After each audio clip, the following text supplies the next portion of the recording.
Okay. Hello. Greetings, commanders and historians. I am your humble host, this frog, one page more, on a random Friday night without any warning that I was going to be going live. Really, maybe 2 hours ahead start, so I'm very happy to have some people. Thank you, Devious, for joining me last minute. You're always there. Oh, tabletop date night. Nice. Fantastic. How's my audio, guys? I was messing around with it earlier, and hopefully it sounds decent.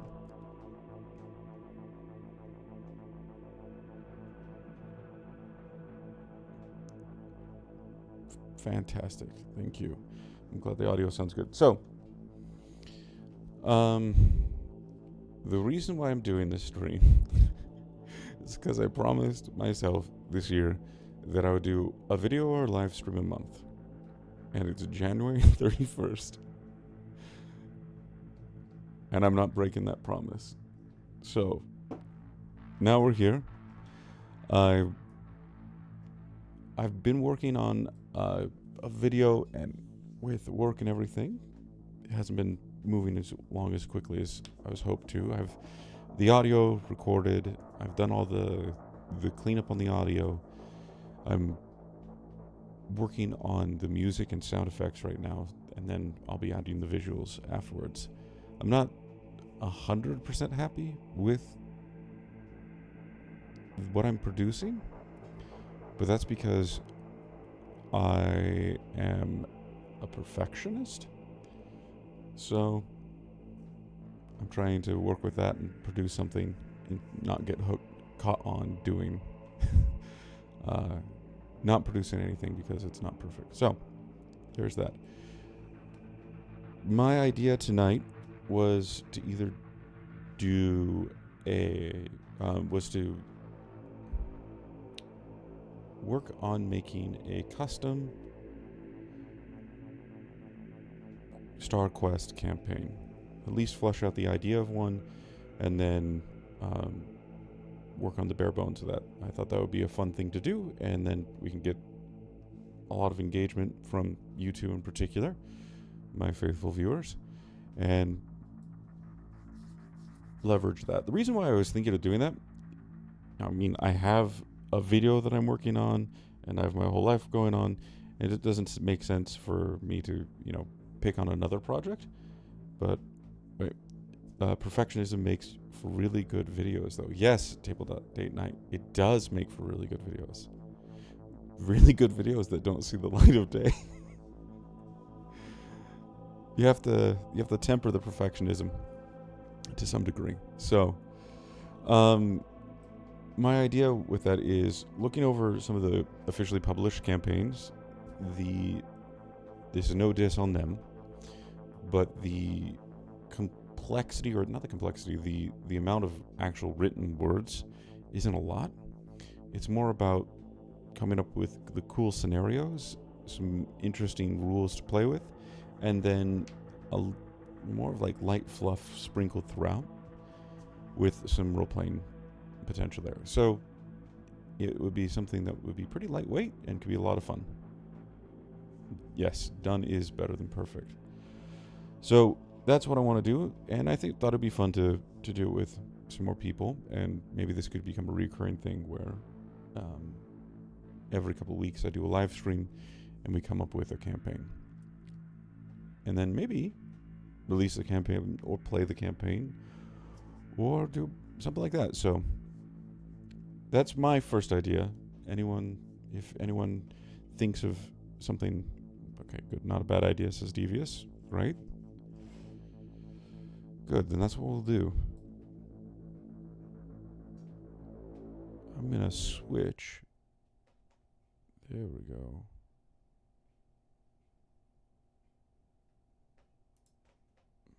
And of course,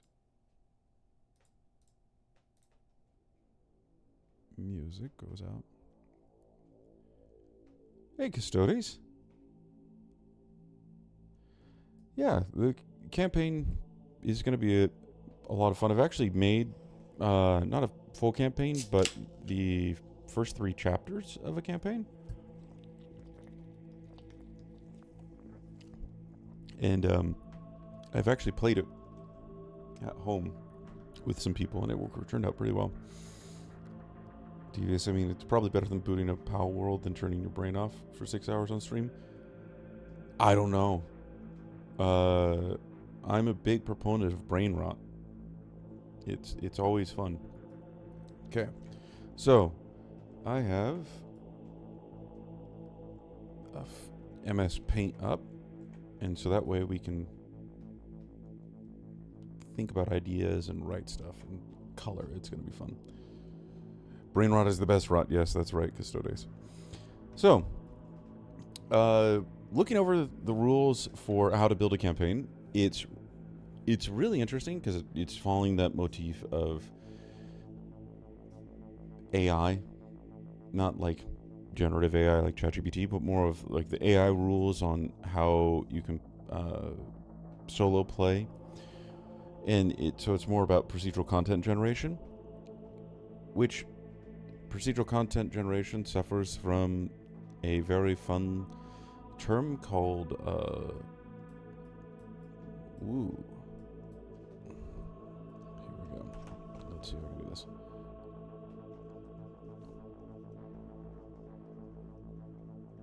Bowls of oatmeal. That's the actual technical term in procedural content generation world. Bowls of oatmeal is the elements of a particular aspect, a particular generator are. That's not the way I want to put it. Basically, it's you have the number of inputs, and the processes that turn them into outputs produce different combinations of those inputs without making them distinct from each other. So we end up with essentially the same stuff but packaged differently. And the idea around that is like it's like grains of oatmeal in a bowl of oatmeal are uniquely distributed and organized differently between each bowl, but they're all just bowls of oatmeal. And that's what I feel like with the system that they have for making custom campaigns is you're going to end up with just a bunch of samey kind of bowls of oatmeal type of campaigns. So that's why I'm not going to really be using those rules, and I want to start out making our own. The Taco Bell effect. Yes. Okay. By the Taco Bell effect at EVS, I'm assuming that you mean that they have essentially 7 ingredients, and everything on their menu is made out of those 7 ingredients.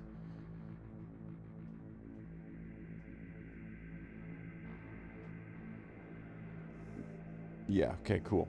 So I want to make a campaign using whatever the crap we want, and as free as we want.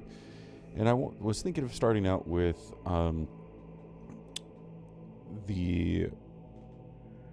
we're going to do there we go. The primary faction.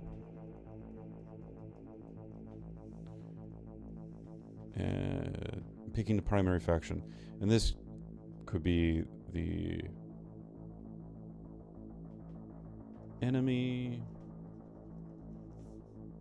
or friend. You know, I should have did friend or foe, but whatever. So, any ideas on who we should pick for the primary faction? So we could do like the Battle Brothers,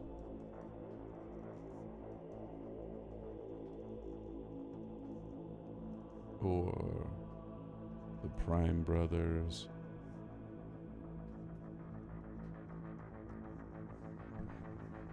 or neither.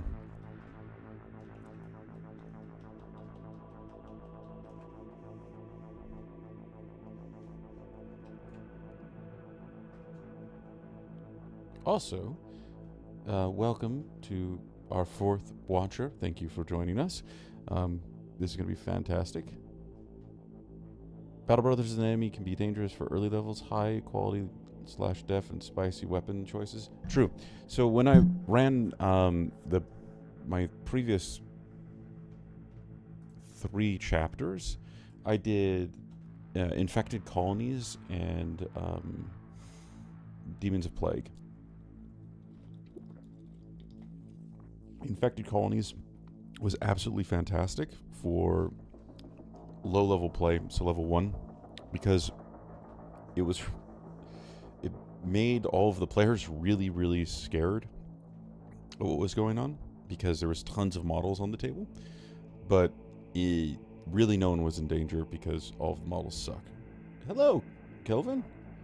Greetings from America. Well, Puerto Rico's part of America. I can't say that. So, greetings from Idaho.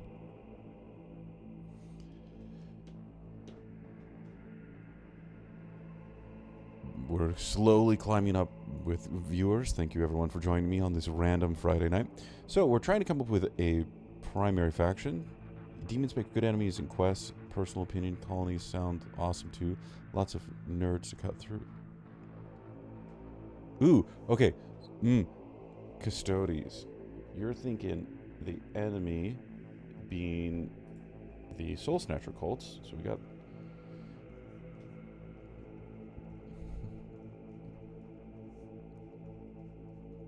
It would be really funny if we did the Soul Snatcher cults versus the infected colonies.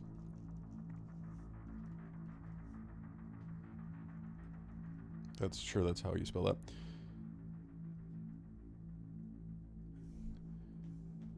So Soul Snatcher cults is enemy, or we'll just do foe.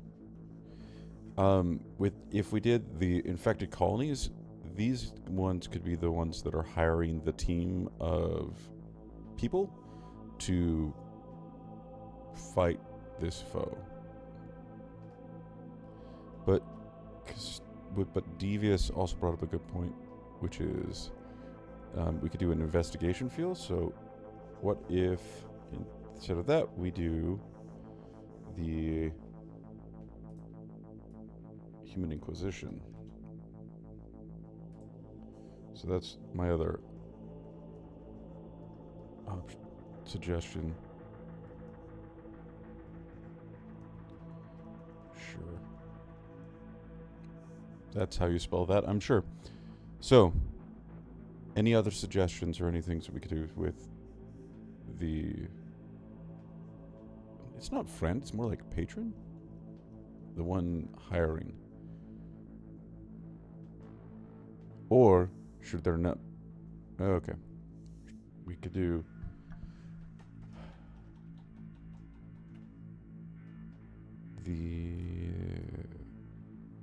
I guess the real question I'm going to start with is this. Okay. Now that we have the primary faction selected, do we want to do a patron type story?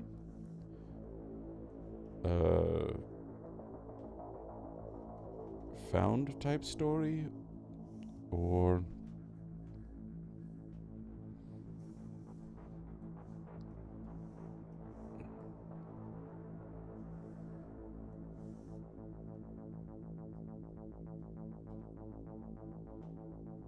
What type of theme song does the quest have? Staying Alive. So we could do a patron type story. What I mean by patron type story is someone hires a group to do something. Found type story is you stumble into danger.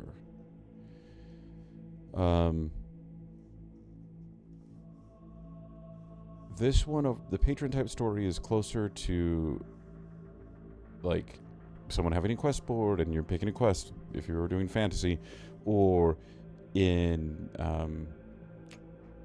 Dead Space where they were hired to go to the planet Cracker and figure out what's going on. Found his trying to think of a good story example of this. Gravity Falls is one that's particularly like they keep on stumbling into danger or finding interesting situations. Disco background music is very choice for this. We're talking Pink Panther, Murder Melody, Blow Me Away, Enya. Ooh. Enya, yes. Enya vibes. I like Enya vibes. So that's what I was thinking between kind of the start. The reason why I was thinking about this is because if it's a patron type story, then we need a patron faction. And that could be the Human Inquisition,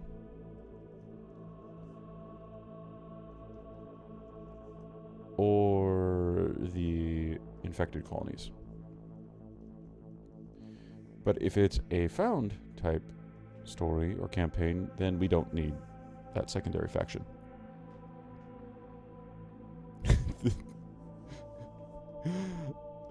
Patron could... Very nice, Steve. Patron could be alien hives that are sick of this splinter that keeps being difficult.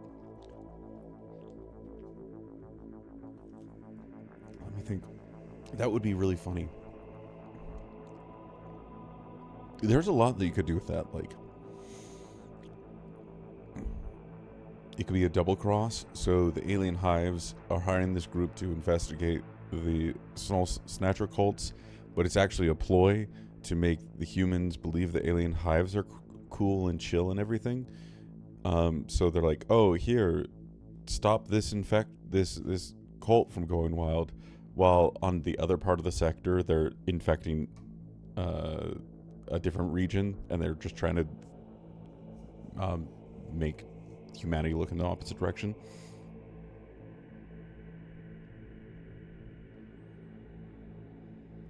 That could be fun. So that's what we're gonna do, unless anyone else wants Human Inquisition or Infected Colonies. I think we're gonna do alien hives. Okay, so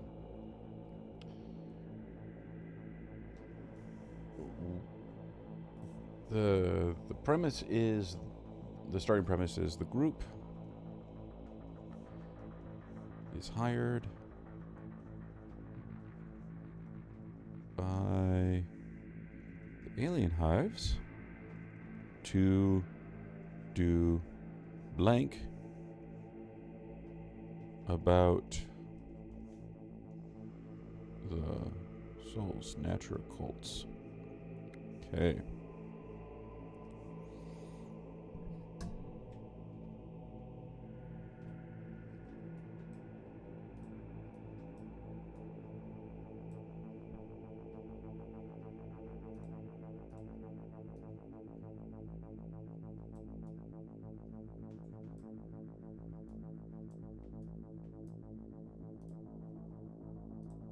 I'm just reorganizing this. Okay, there we go. So the first chapter would be something like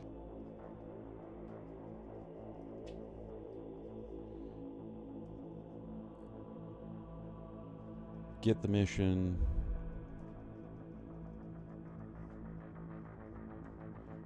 investigate,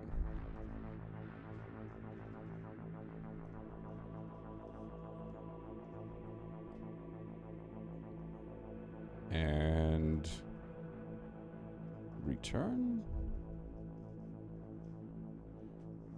Something like that?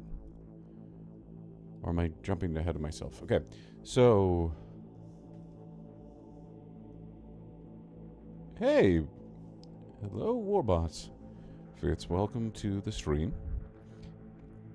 You can never be late to my streams because they're unannounced and unexpected, and they are always run an undetermined amount of time. So you're like Gandalf. You're never late. So to catch you up here, Warboss, Fitz, we are coming up with a custom. Frog arrives exactly when he means to. Exactly. We're trying to come up with a custom StarQuest campaign. So the idea here is the campaign builder rules are kind of fun, but they unfortunately suffer from Taco Bell syndrome or from oatmeal syndrome, meaning you end up having everything, all those procedurally generated quests kind of end up being about the same to each other. And so we wanted to come up with kind of a unique story that we could put together and potentially play later.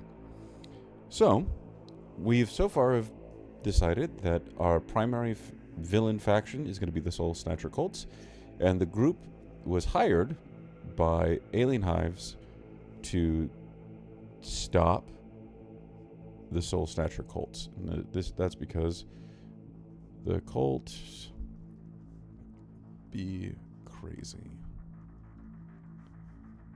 Actually, too crazy.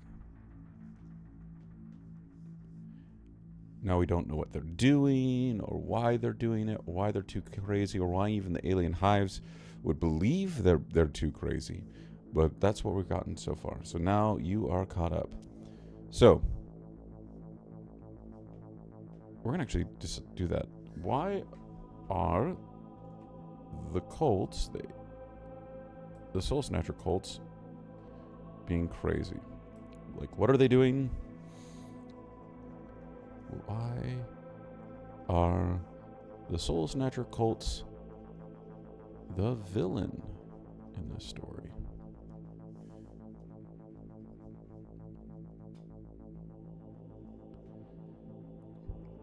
Fitz, I always love when you show up to my live streams because you are like a celebrity and everyone just gets so excited to have you here. It's fantastic. It takes the pressure off of me having to entertain people because you're always in the comments entertaining better than I can. Okay, so let's think of reasons why the Soul Snatcher cults could be crazy, going too crazy. So one is a Soul Snatcher went rogue. Maybe the Hive Lord died. And the Hive Lord might have said, hey, Soul Snatcher, go establish connection to this area. And when the Hive Lord died, the Soul Snatcher's like, woo, freedom! And now their cult has grown.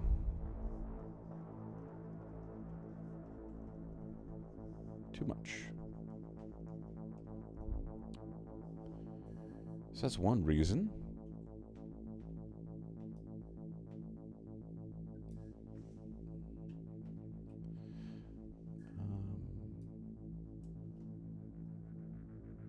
Snatcher Lord with Delusion of Grandeur. Yep. So then, if we did this, the final boss fight / mission.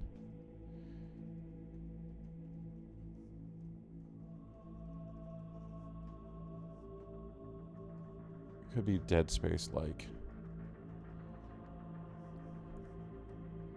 Meaning, you actually fight the Snatcher Lord, who could be mutated massively.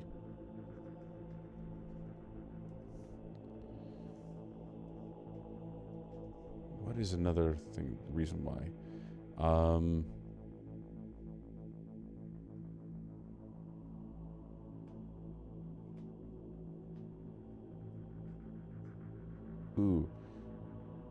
What if it wasn't the Snatcher Lord that was the problem, but it was something that the Snatcher Lord can... I don't know how to describe it. So with, like, Gene Sealers, it would be infected. And with the Soul Snatcher cult, like the Soul Snatchers, I don't know if it's you describe it as they infect people or if they seduce people. Is there a term for body horde? Like, we mutated you? I don't know what the terminology would be. I'm just going to say infected. An infected individual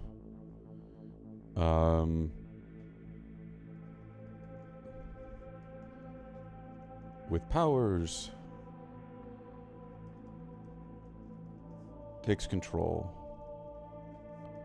of the cult.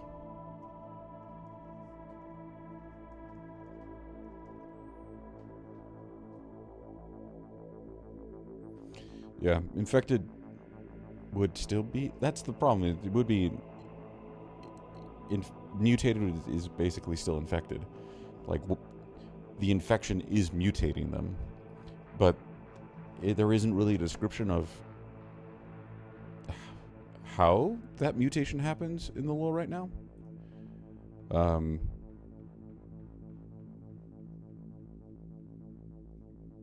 Corruption, yeah, more of a Habak thing. The Snatch Lord is a little off. Yeah, so the idea with this one would be like there would be some individual with unknown powers up to that point was infected by a Snatcher Lord, and they absolutely went haywire, and their powers allowed them to take control over the cult. And now the alien hives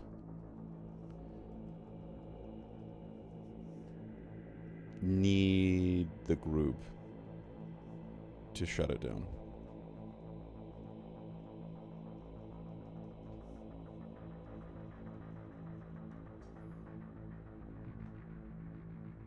Yes, some extra chromosomes. Yes. So that's one option here. I like that. This one in particular, for just the alien hive involvement, of like, hey, I guess it still applies here. The same thing, but this could be like, hey, we're doing a thing that we weren't supposed to. We lost control of it. Can you go take care of it? And that's similar to this, but this would be, hey, one of the other hives were doing something that they weren't supposed to. We can't get involved. Go take care of it. Alien hives altered them somehow. Interesting. That would be a good twist.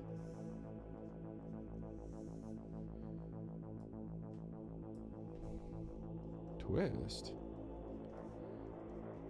The alien hives are the reason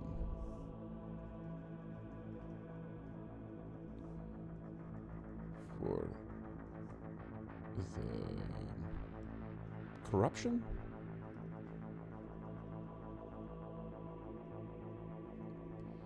There we go.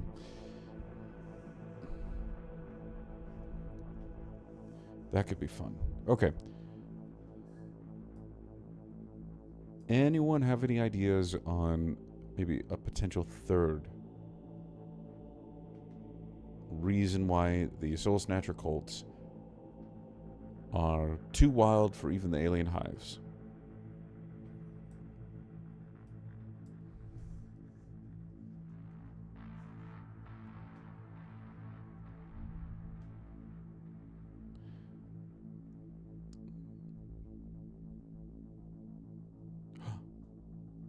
Ooh, those are two good suggestions here. Okay, devious with infected colonies. They infected the head soul snatcher or something. Okay, so infection infects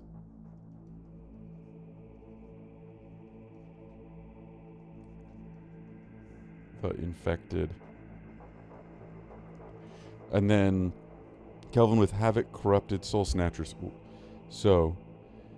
War boss, the human inquisition is getting close to finding them, and the alien hives want to stomp them out before the human alliance smashes their hive. Okay, I like that. That's the motivation. I really want that will be the motivation here. So, motive for the motive for the alien hives.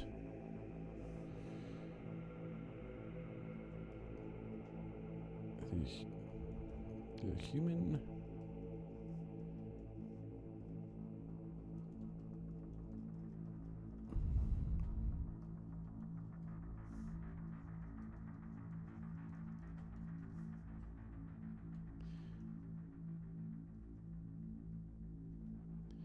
Wow, that was an attempt at writing this.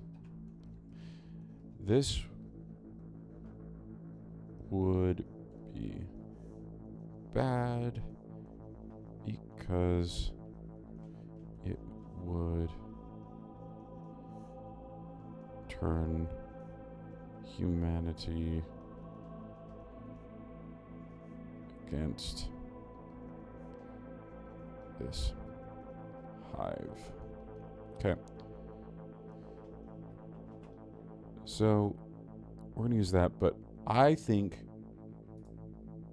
if we combine Devious's idea and Kelvin's idea together, we'll end up with something absolutely deliciously overly complicated. So, I might even diagram this. Let's say there is a human. Yes, so it has to be a human colony is being infected. The human is then infected by the Soul Snatcher cults. Okay?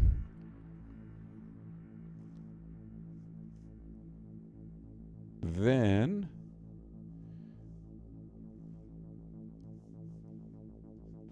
this is going to be infected human. And then that infected human gets infected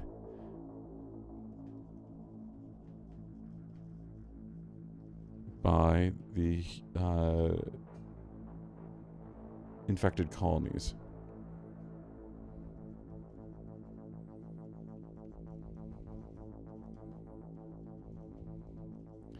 And then that infected human then becomes corrupted by the havoc, thus becoming a corrupted, infected human.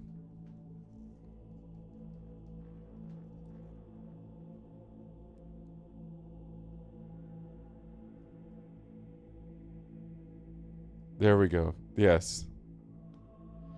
Kelvin, how about the Soul Snatchers were infected by the alien colonies and then attacked a havoc cult, causing them to be corrupted, which would be literally the biggest jackpot for human inquisitions of all time. This is what they daydream about.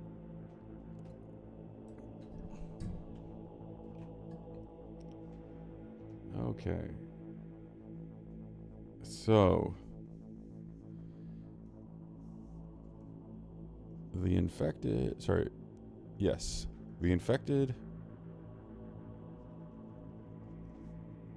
human colony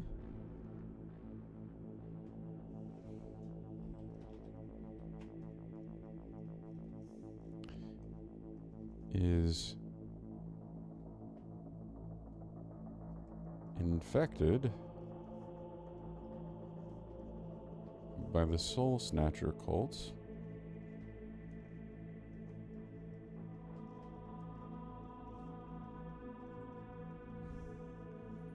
which attacked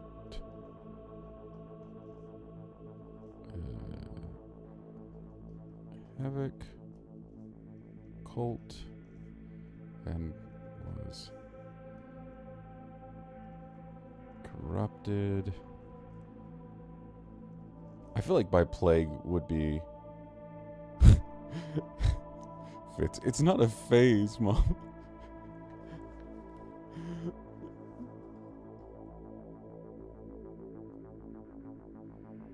Man, yes, that would be fantastic if there was corrupted, infected Soul Snatcher human army. That would be amazing. Havoc Cult was corrupted. So, I feel like saying that they were corrupted by plague might be a little too on the nose.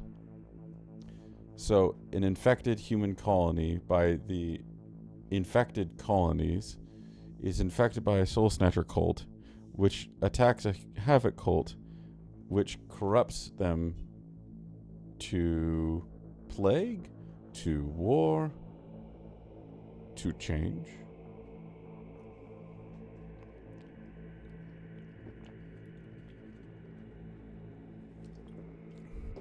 I think it has to be plague. Oh, I forgot that even existed. Gosh dang it. You're right. You're right, Fitz.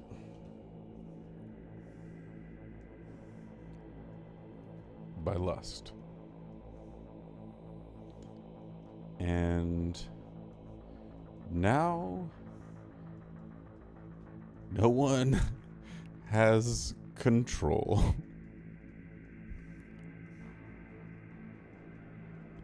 The parasites don't have control. The Soul Snatchers don't have control. And then by proxy, the alien hives. And then who really is controlling Havoc?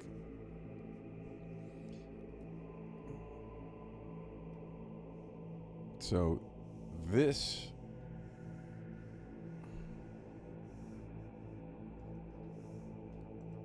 is Y. So we have the Y.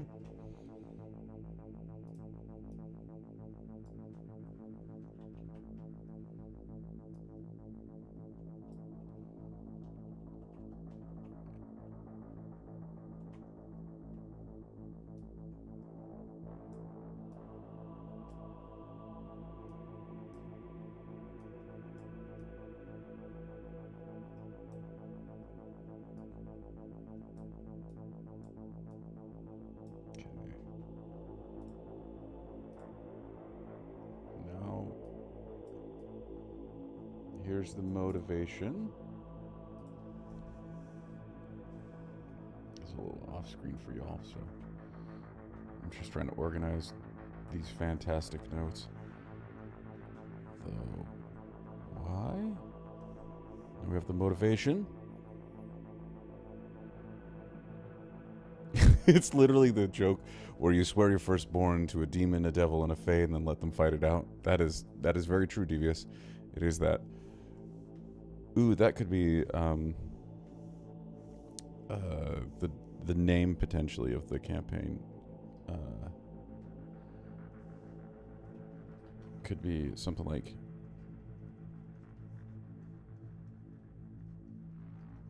joint custody.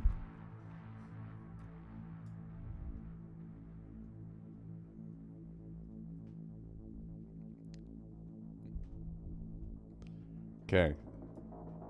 So we have joint custody.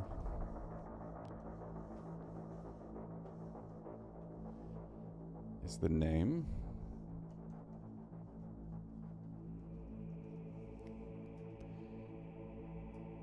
Oops.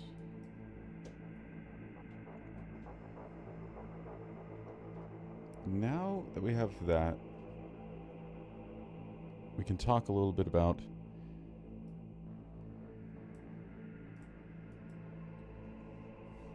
the structure of the campaign. So normally it would be 3 chapters with 3 missions. I know it can be between 1 and 3 missions, I think, or could be even more than that. But so it'd be 3 chapters, 3 missions. That's pretty standard, and that fits with the 3-act structure storytelling.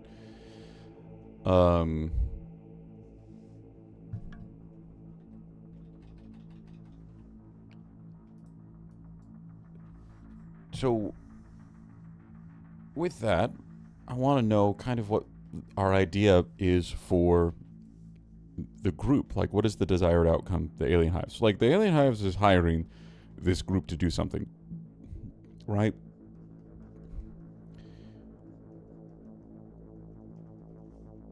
So they want something, and we've talked about how if they don't get that something that they want, they're going to get crushed by the humans.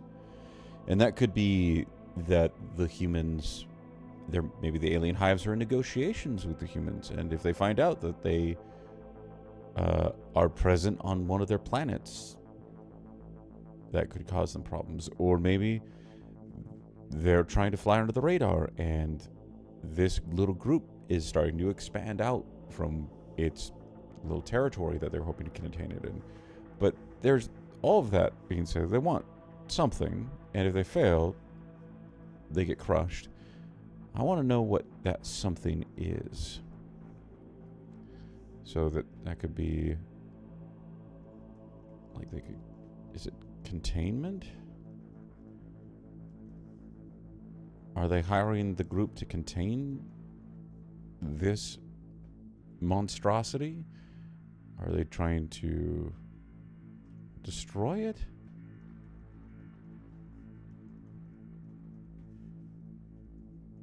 I feel like destroy it makes a lot of sense, but how are you going to get 4 people? They're not all Master Chief. They're not going to go and destroy the flood. Except this is the super flood. It's the flood on flood with chaos thrown in the mix. So anyone have any ideas on what it could be? Maybe containment, maybe destroy it. Maybe they're like, we're fine with the parasites.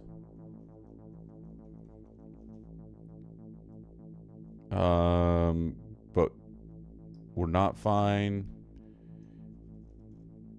with Havoc. And so go and get purge the Havoc.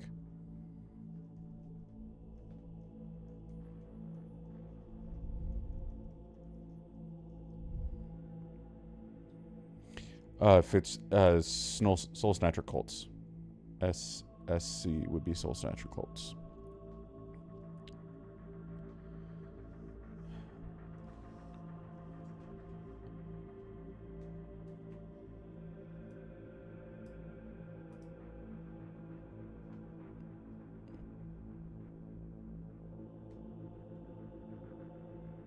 Okay, that brings you've got a good point. Fits there. What's the environment it is in? Is it a station?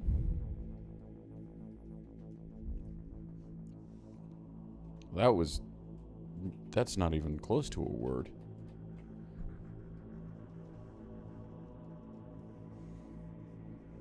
So is the infection on a station, or is it a ship? So like a Space Hulk? Which, this is always fun.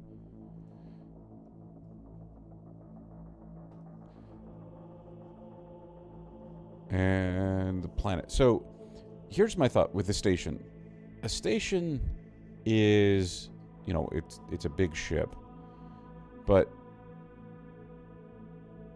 it's small enough of a thing that you feel like a giant biological fleet of ships could take out a station.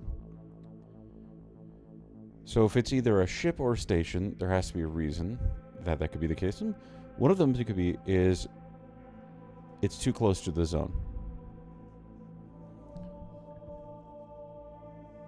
So maybe this particular section of the zone is going to mess with the alien hives too much.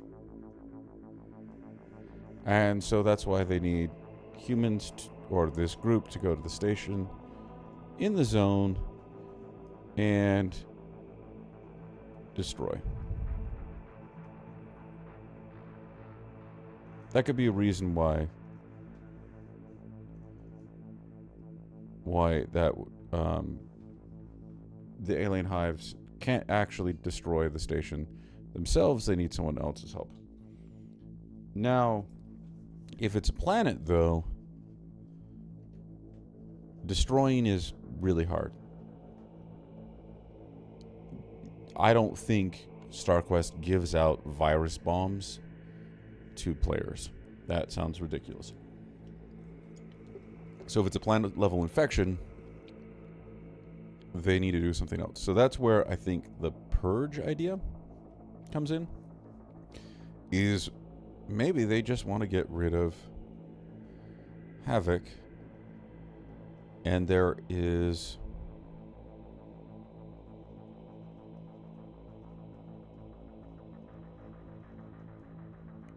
a marker, like in Dead Space. So they're fine with the double infected humans, but they need to get rid of Havoc. The reason why Havoc's there is because there's a marker. So your job is to destroy the marker, which would remove the wormhole demons' access to the planet, and then they'll be fine. So, yes, plausible deniability is the reason why you... No, I think you can also hire mercenaries if you're just lonely. Or is that still plausible deniability? Maybe both. Welcome everyone to the stream who hasn't seen this. I haven't gotten an update in the last 30 minutes or so. Yes, that is a different profession. Tonight, what we're doing is coming up with a custom campaign for StarQuest. And so we're coming up with ideas. Right now, we're fleshing out what the alien hives want, because they are trying to stop a infected, corrupted colony. So we're talking about if it's a planetary threat, or if it's like a station threat or a spaceship threat, which one it's going to be on.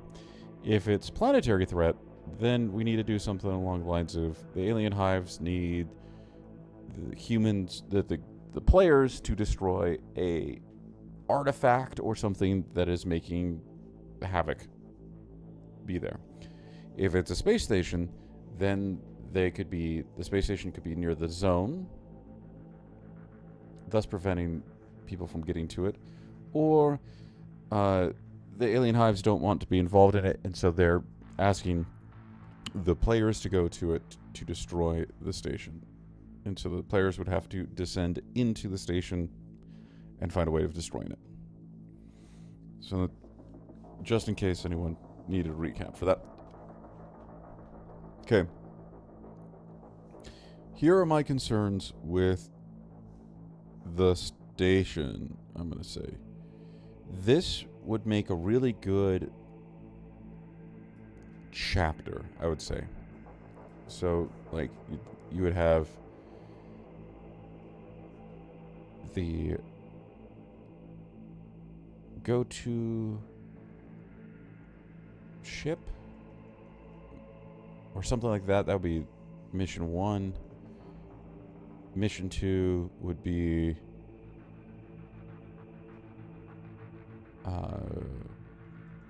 find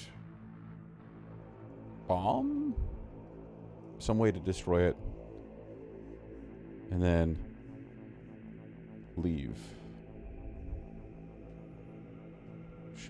Ship or station, right?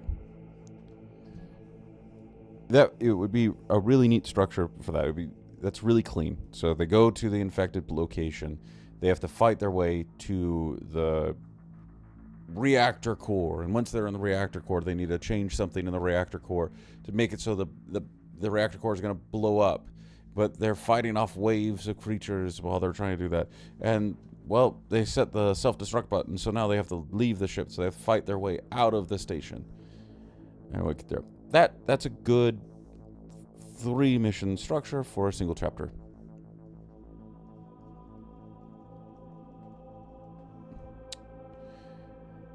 If we were to change this to Chapter 1, Chapter 2, and Chapter 3, then it gets a little bit trickier because the players are supposed to be able to buy stuff in between chapters. If it's a ship or a station, then that kind of gets tricky.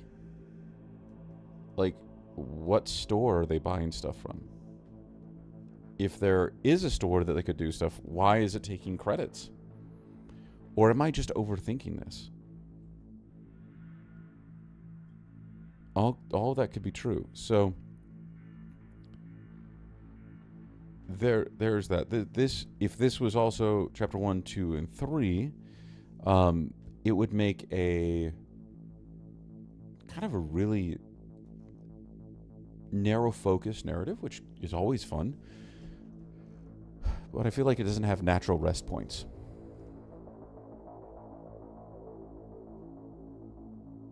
Think of the credits as something else. What do you mean? What fits? What do you mean by that? Like,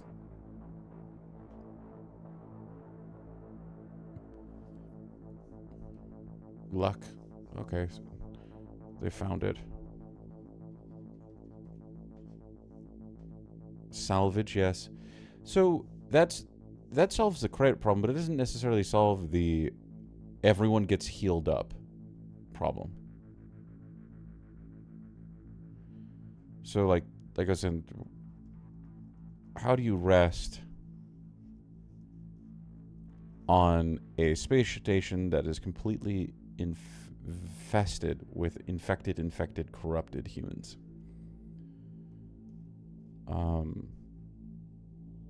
So there's that. Not necessarily a narrative reason. Kelvin, worst case scenario, they could just put the ship on autopilot and have it fly the ship into a star. True. Vent. Okay. So, they hide.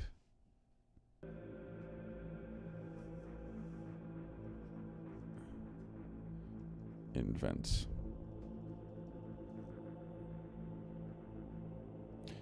Ooh. Okay. Kelvin with merchant ship with robots that can sell you stuff. So, effectively vending machines.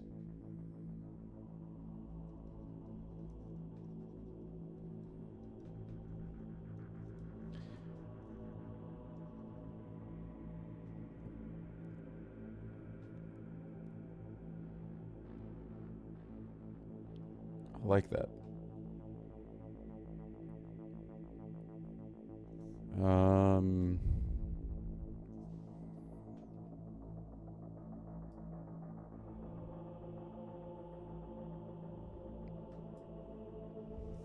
I've never played Borderlands, actually, so I don't understand that reference, Fitz.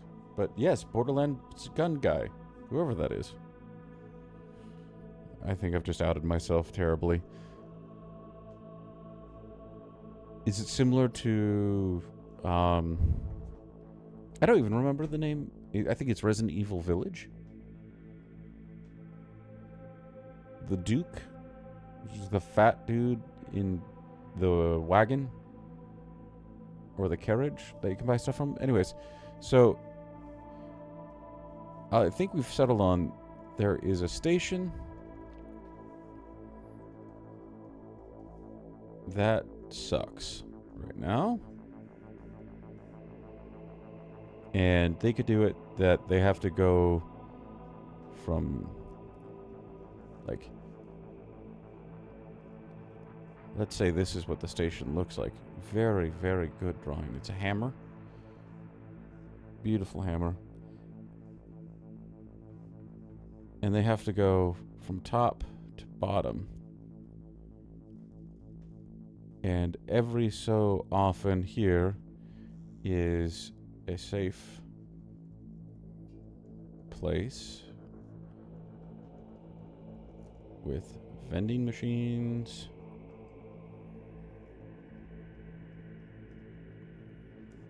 And gun guy.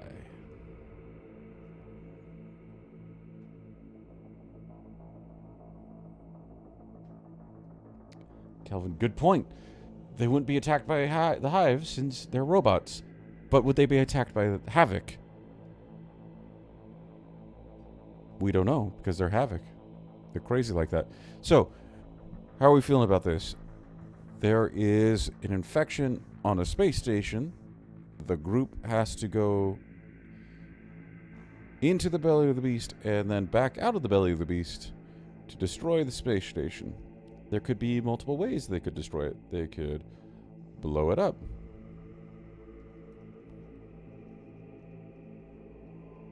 Run it into a star.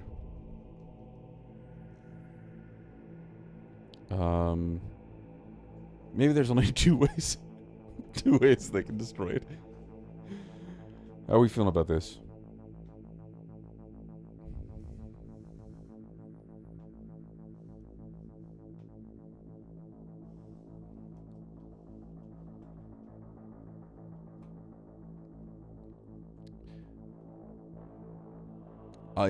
There's lots of ways, Fitz. Yes, I think there's lots of ways to blow it up.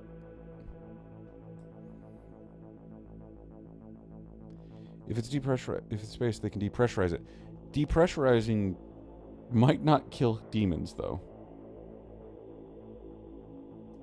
So, like, if we depressurize it, it would definitely kill the biologicals. So, the parasite from the infected colonies, and then the soul snatchers.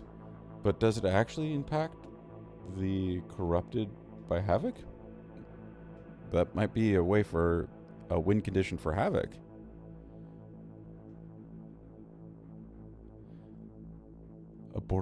If it's a Borderlands-inspired team for Star Quest, would be awesome. I said would. Okay.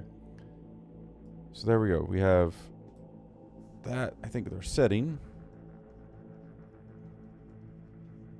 is Space Station.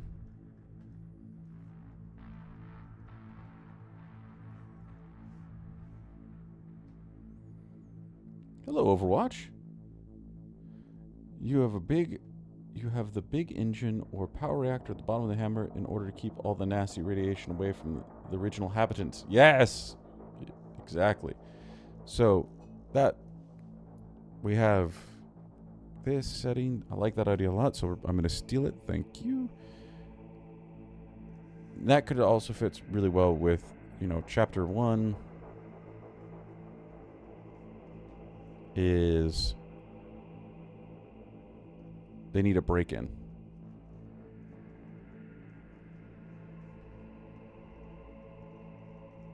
They need to break into the station, right?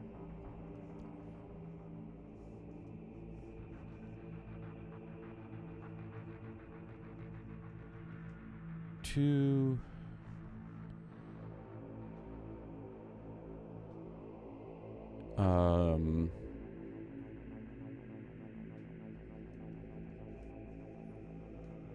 set the trap, right? So whatever means they're going to destroy it, they're going to set off the power reactor, the big engine, whatever.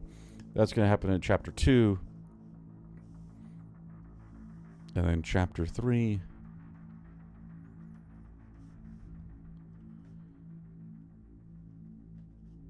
Survive / make it out.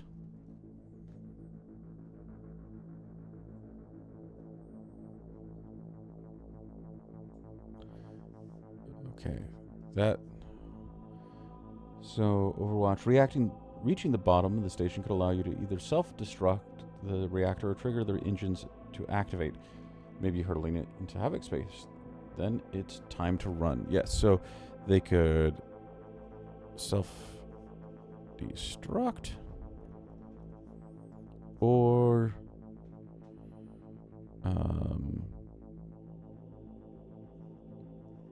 sudden death,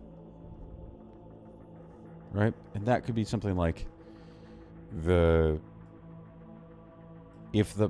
self-destruct it, the group needs to be able to get the reactor codes, or if they want to be able to move the engine, they have to recover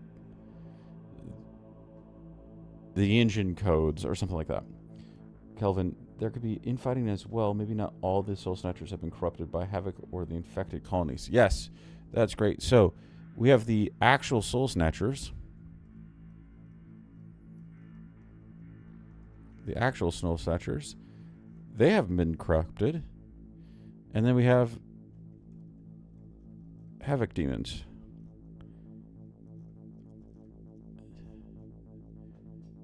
And they fight each other as well. Yes, I like that idea a lot. So that means that we could possibly add some special rules around AI behavior. Like, if it's a Soul Snatcher and they see a demon, or a demon sees a Soul Snatcher, they duke it out. Okay, so that's our 3-act structure here.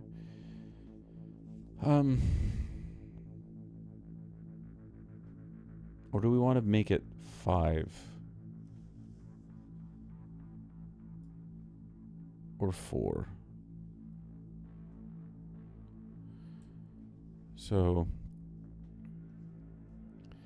here's what I'm thinking. If the story ends with you making it out alive, you don't get the reward per se. Or it might be, never mind. We want to keep it at 3, keep it simple. Then add in the final mission is get paid.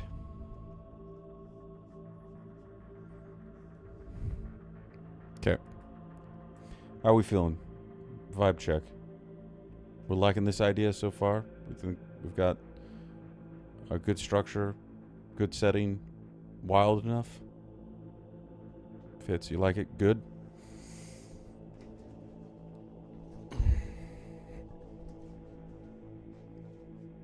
Date night?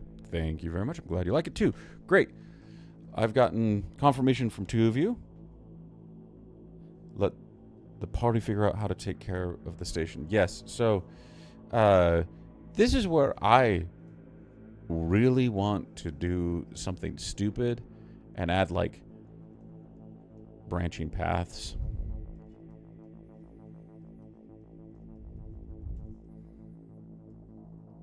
With endings. That would be a lot of fun. But that makes this a heck of a lot more complicated.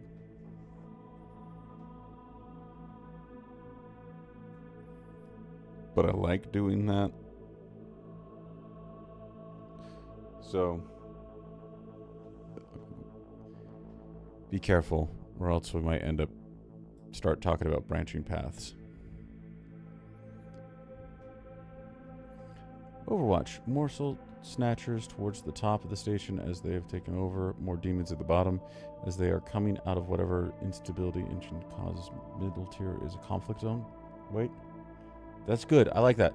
Because then that could be... having it stratified like that is cool. You know, you have like a DMZ, a demilitarized zone almost, in the middle. And we have the Soul Snatcher cults and Havoc fighting to take control of the entire ship. Kelvin, wait. Warboss, choose your own adventure style. Star Quest, yes. That's always so much fun to try to plan out. I've done it with a few different role-playing games that I've designed, and it can be a lot of fun, but it's a lot of work. Because you end up with bowls of oatmeal again. It might be cool to do, hey, one option is self-destruct, another option is launch it into the sun, but if you don't work out how that structure works, you feel like both endings are essentially the same. So if it could combine with this idea here, where there might be Ooh, that's actually a thought. The players might be able to choose their entry point. So maybe they come in, like one option is they come in from the top. One option, they come in from the bottom. Welcome. I just noticed that we have 8 people. Welcome to the stream. We're coming up with a custom StarQuest campaign idea. And it's wild right now. So just to get you caught up there. So like the players, if they choose to come in from the top, they might have to fight through Soul Snatcher cults to be able to get to the location. And it might be that they discover the codes to self-destruct. But if they come from the bottom, they might be able to find a pilot. And that pilot can, you know, drive the space station into the sun or whatever. And that way there would be branching paths, but the feel is going to be different because of who you're fighting against and what the MacGuffin you're actually getting. Because code, for example, would be you just have those codes. You don't have to do anything. Pilot, that's an NPC you have to take care of now.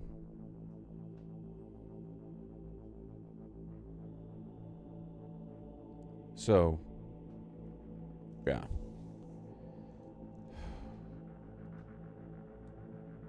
This is, if we do this branching path, this is when it gets crazy. So, do we want to do branching paths, choose your own adventure style, or do we want to stick with something more straightforward?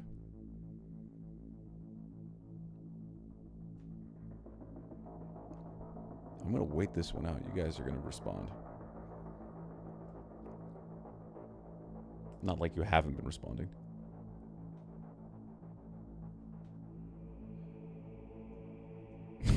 Of course, let's get weird. I'm asking the wrong group. If it's you might be the personification of go big or go home.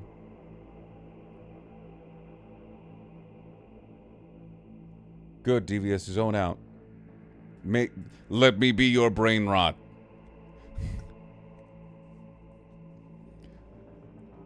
Okay.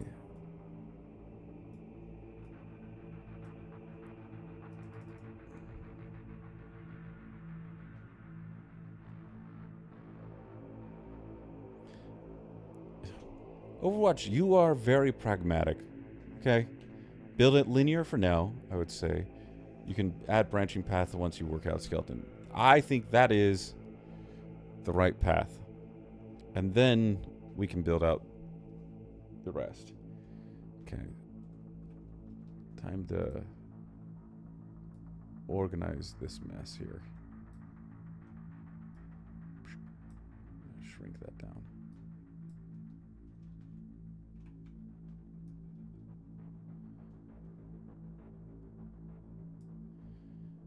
Devious, I disagree. Overwatch, it's better if you build from the ground up by branching. Otherwise, there'll always be filled the correct path. I've seen it happen a lot. Okay, yes, that's true. But there's a way that we could do it. So, the overall structure is they need to get in to the hammer shape. They need to find a reactor or something, and they need to get out. That's the overall structure, right? Now, what can change is the final location,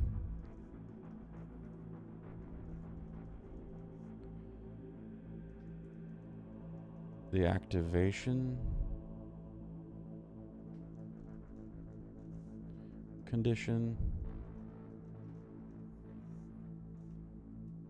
and the enemies.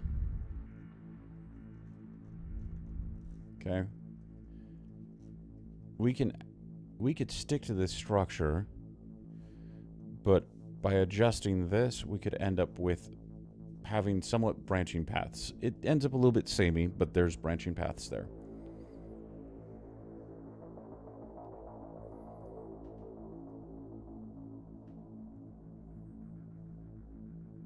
So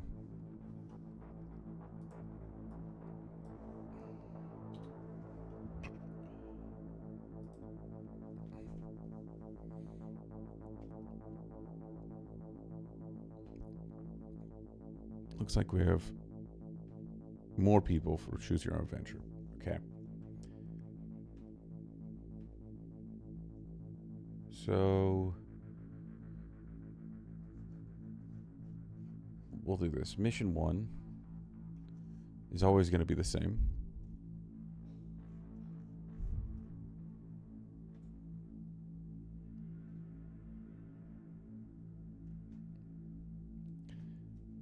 Then there's always the fail condition. They don't get out paid. They don't make it out. They get corrupted themselves. Yeah, well, there could also be there could be failure conditions that aren't failure for everything, but there could be failure conditions that break the path. So, for example, this path is the one to flying the space station, and the pilot dies. Well, then this whole path would be eliminated, and they would have to switch to the mission where they do the codes, if they want. Or that could be considered complete failure. So that's the type of thing that you could have failure conditions that lock off an entire path of the adventure, but move it over.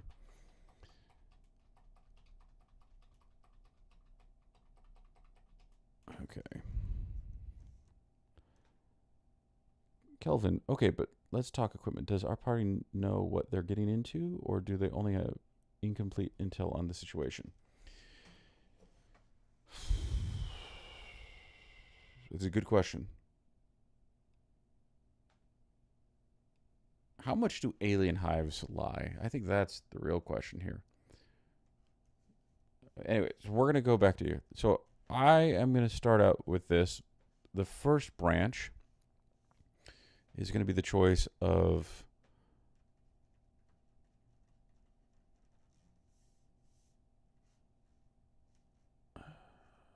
the bottom port or the top port.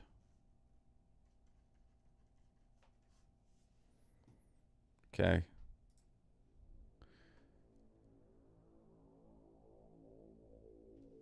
This actually might not be mission 1. This might be prologue.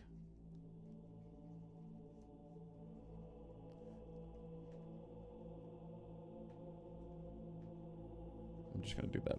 I know that's not how you spell it, but that's what I'm going to do. So then they choose if they go to the top port or the bottom port.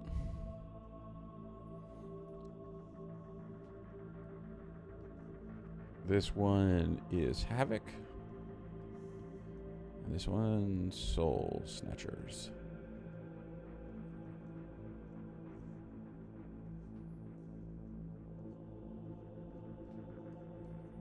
Okay.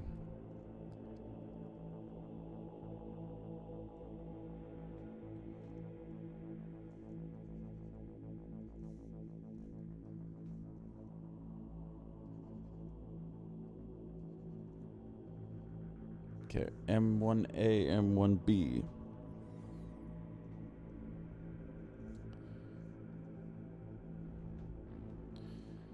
Mission 1 could be something like...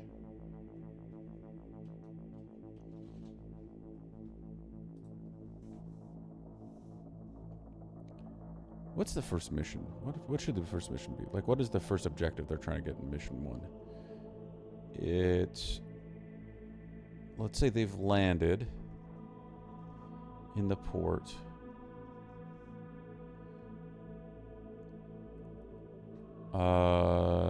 It could be like they secure the port. think that would actually make a lot of sense.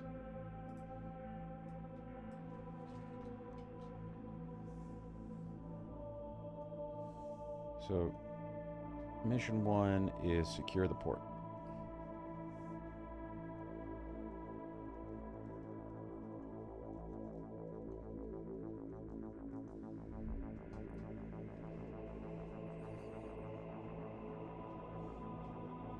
If they don't secure the port at the bottom, they could secure the port at the top.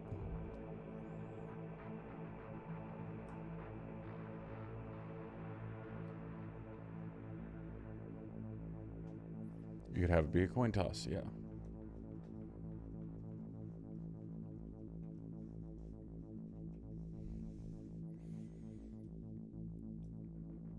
Then mission 2 is once they've secured the port.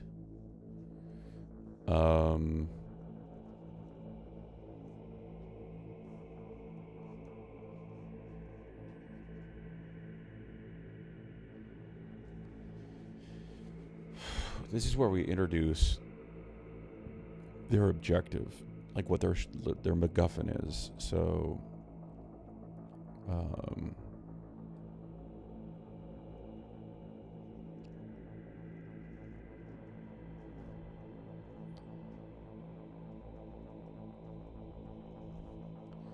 so here they find a pilot. But that might be ancillary to actually what the whole goal is. So that's their MacGuffin. Find the pilot. But this mission here could be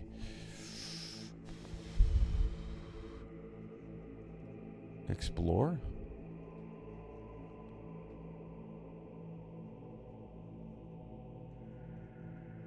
Explore the station. I think that might be the best option for this. Explore the station, and that would be the same over here. And through exploring the station, they find the pilot. Through the exploring the station here, learn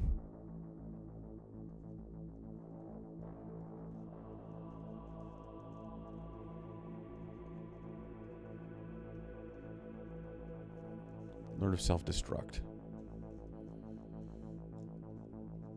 And this is where it starts diverging, probably.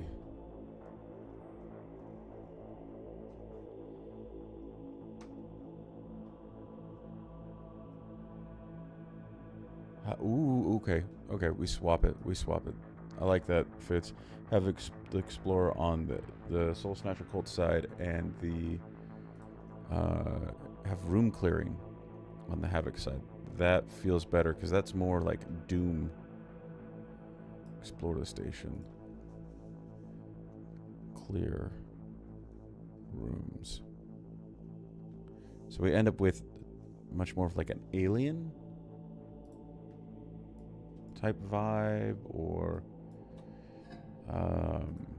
beginning of Dead Space. Explore the station, and that leads them to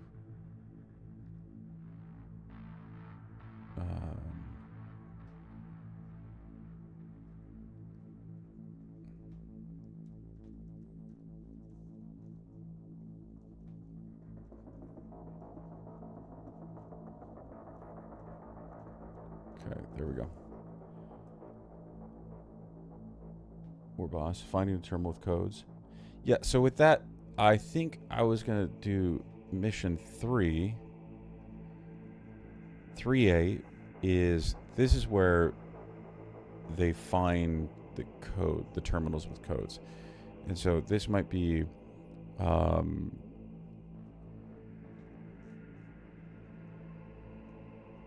they have to hack into a terminal.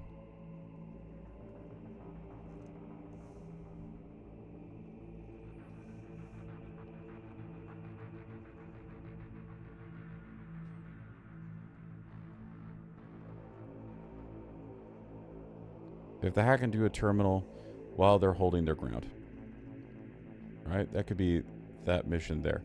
So, Kelvin, okay, how about this? The pilot is dead and they need to reprogram a robot with a pilot program.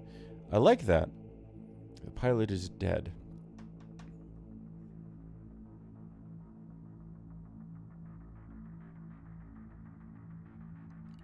Ooh, find the captain head.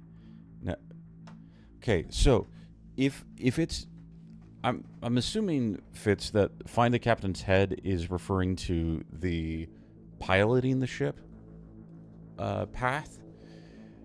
And if that's the case, then we end up with codes on both sides? Or are you saying that you have to find the captain's head and that is used for self-destruct? Like that. Either or.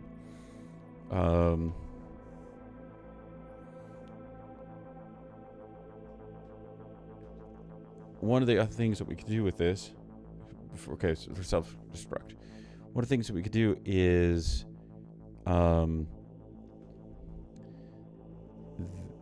right here in this mission, there could be a secondary objective.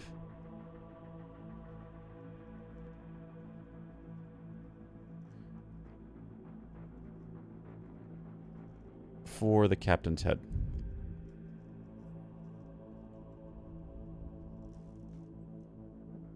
Okay.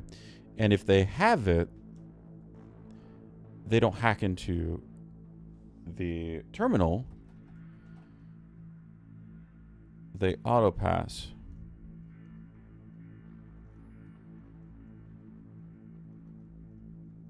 They auto pass the terminal, where if they didn't get the secondary objective in mission 2, they have to hack into the terminal.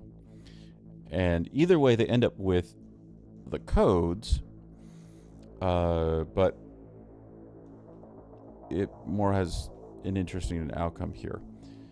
Then the primary objective over here still stays survive or hold their ground, because it could be that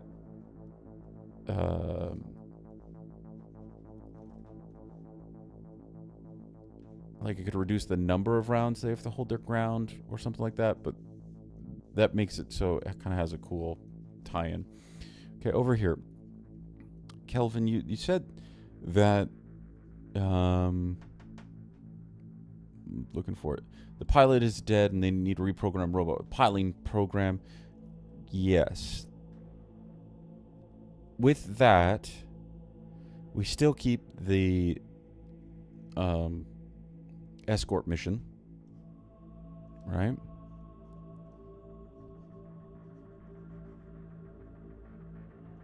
Of keeping the robot alive, but that's a 3B. But then it could be, in this mission, they have to do a similar thing where they have to hold their ground while reprogramming the robot. Now, that's kind of a cool concept, but it does mean that both mission 3s are hold their ground missions while they have to interact with some sort of computer system. And I think I want to diverge here.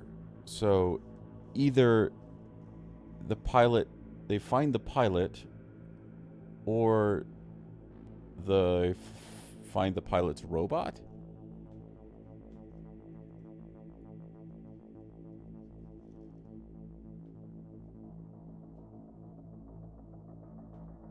And then that leads into mission 3 of some type.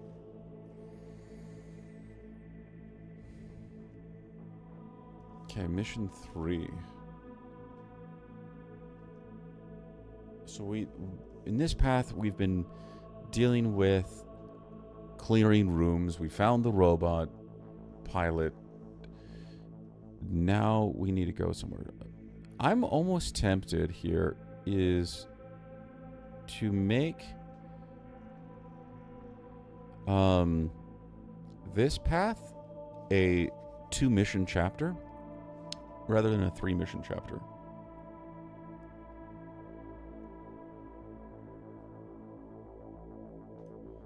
So they find the person and then they're done, but that might not be it.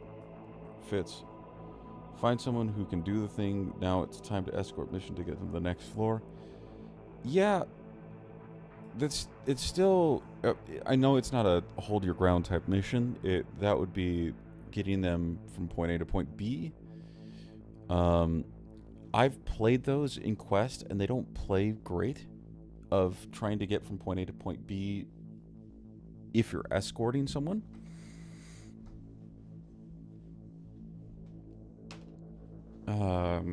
Yeah, the robot definitely has to be on the Havoc side.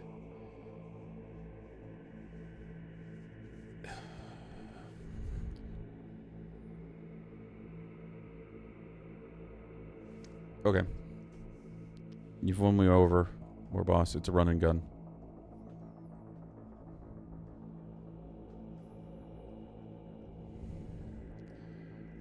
This is a run and gun mission.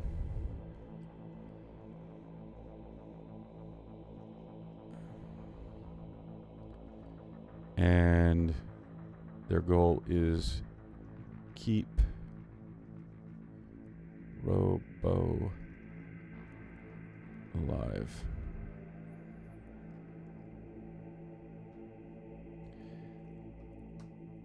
I don't know if there are stealth missions in Star Quest.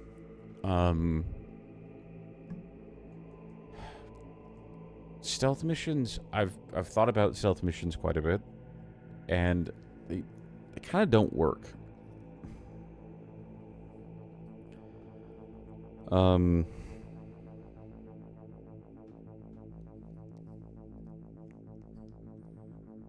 Anyway, what I mean by they kind of don't work is that since you're using the AI rules for controlling the enemies, you either have to make it so the enemies run off of line of sight, no arc line of sight, or they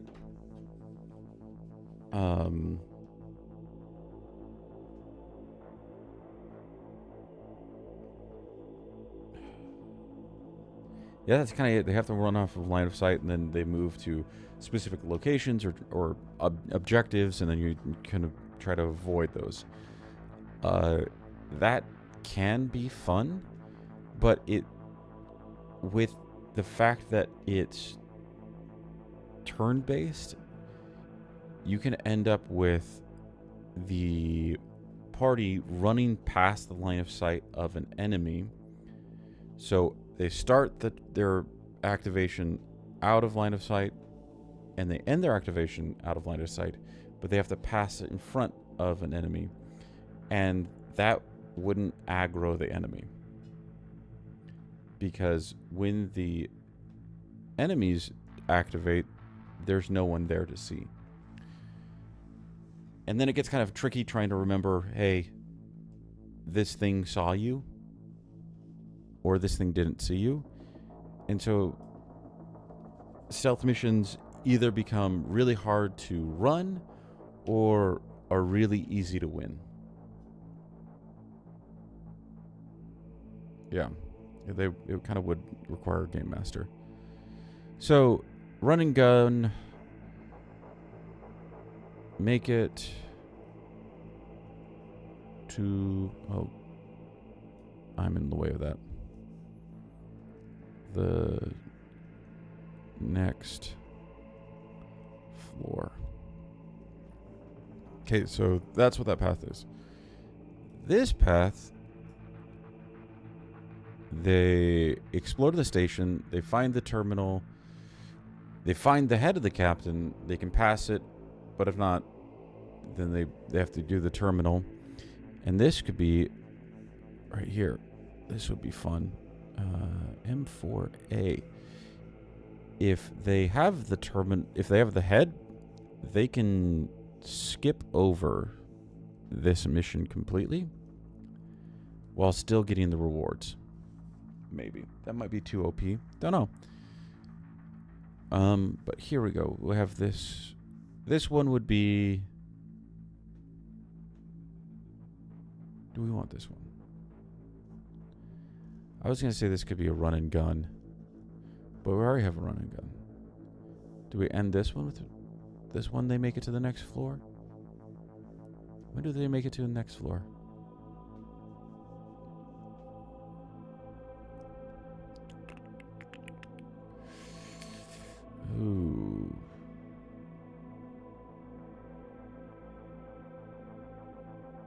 I'm going to keep it with this. Secure a point. So this, in mission 3A, they are holding their ground while they're getting information on the terminal. So that's a little bit like point. So they could do... Oh, that could be really cool. I like that.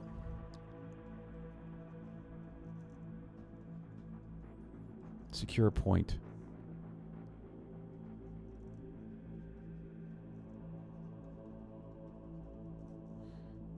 So, and then we add special rules with this, like,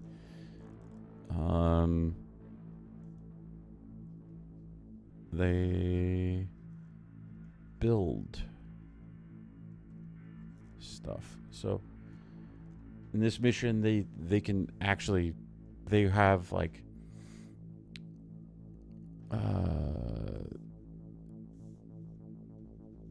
3 turns.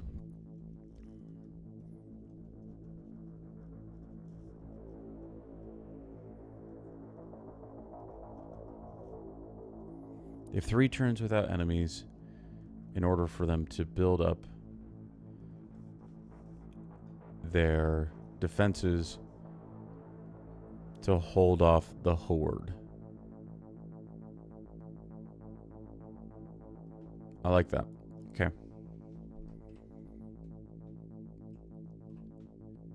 And this becomes chapter 1.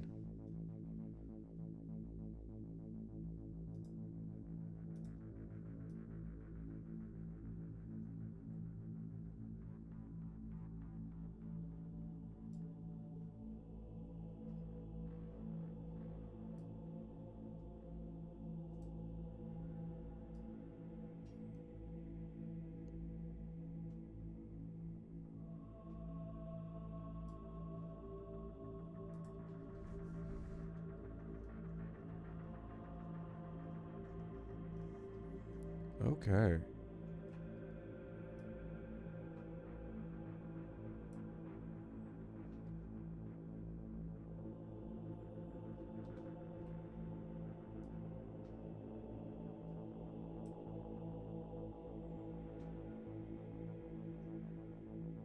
Now we're on chapter 2. How's everyone doing so far? Liking this idea? Liking branching paths? Hopefully I'm not checking in too often. I'm surprised we have 7 of us. This is fantastic for a Friday night, and people should be doing something better than hanging out with a frog in MS Paint. But thank you for being here. Okay, chapter 2.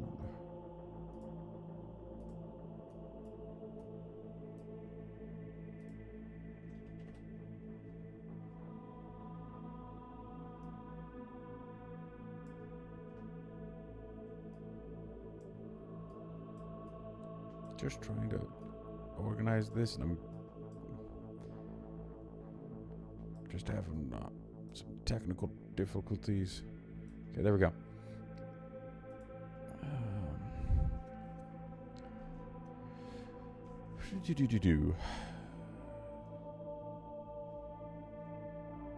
I think, do we need to have custom descriptions for this? I think we do. So we have M1A, again for mission 1 of chapter 2, and M1B for mission 1 path B with the demons. And since this is a middle chapter, we're going to, again, stick to the theme of the space station here.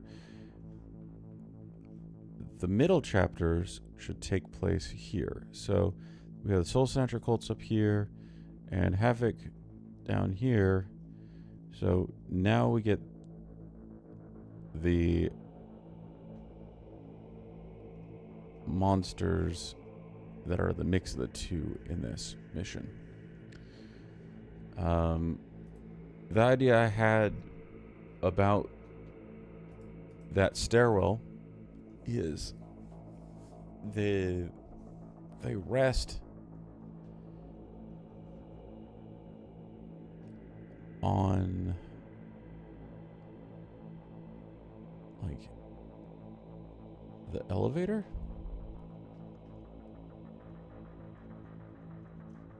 The cargo elevator, basically, that has vendor robots and stuff that takes them to the floor. So that's why they get to rest. That's why they're not really messed with by anyone.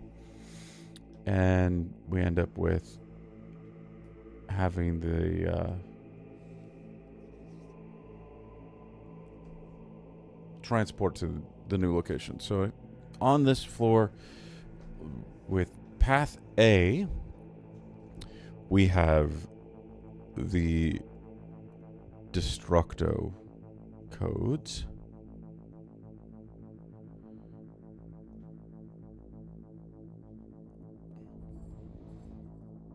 And we're making our way to the reactor. So this one would be... I think I'm going to do the clearing rooms for this one.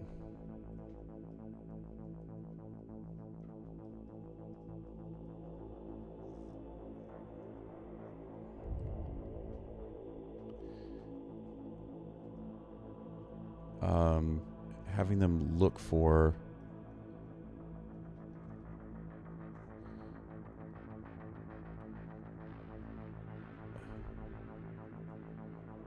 look for the second set of codes. I don't think that a space station would allow one person to put in codes to self-destruct it. So they're going to clear rooms looking for the second set of codes. And then that leads them into the middle section of the ship. All that fun jazz, okay?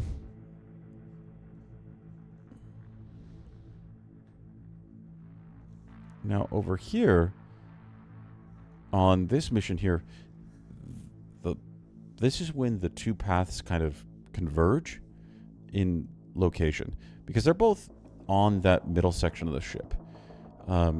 Maybe not on mission 1, maybe mission 2 that are on the same location. But, yeah. So, mission 1, they've come up from the demons. This time we're going to have them secure.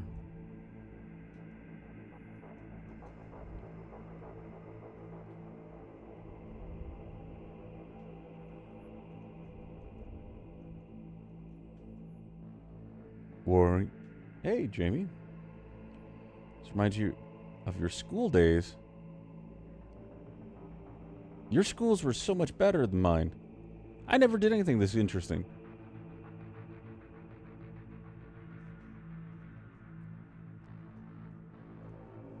Okay, so with this, we end up...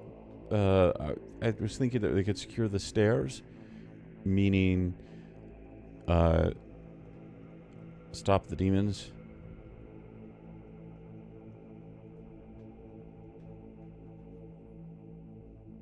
Stop the demons from coming up with them.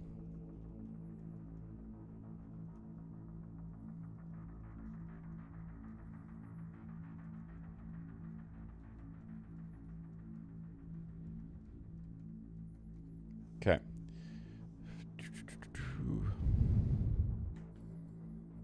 And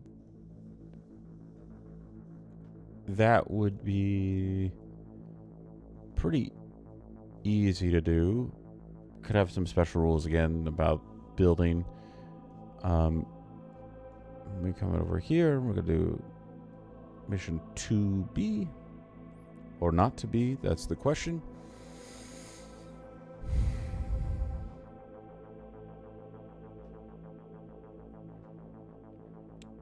Calvin, this campaign sounds something straight out of a comic book, and I'm all for it. Good. Emplaced weapons. Emplaced weapons. Are you eating weapons? Fitz, don't eat weapons, Fitz. You build models out of resin. It'll kill you. Don't do that. Oh, you're catching up, Jimmy. That makes sense. Okay. If you want, and you make this live, because I don't know if you're watching this live or not. Probably are, because you wouldn't be responding to me. I can give you a recap of what we're doing, but just let me know if you need that. So, I'm trying to figure out forbidden autocans with spikes. No, don't eat the spikes. Spiky. If you're going to eat the spiky models, at least make sure they're fully cured. No forbidden uncured autocannons with spikes. How are you going to make 15 armies a week if you get sick? Okay.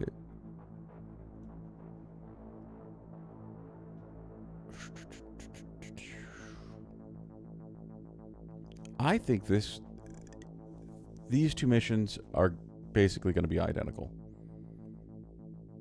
I become one with the resin. Overwatch. I just had a thought. How to give some direction. Cut off there. Okay. How to give some direction to the party on the Soul Snatcher side, as it's more of an explore / horror vibe on that side. Yes.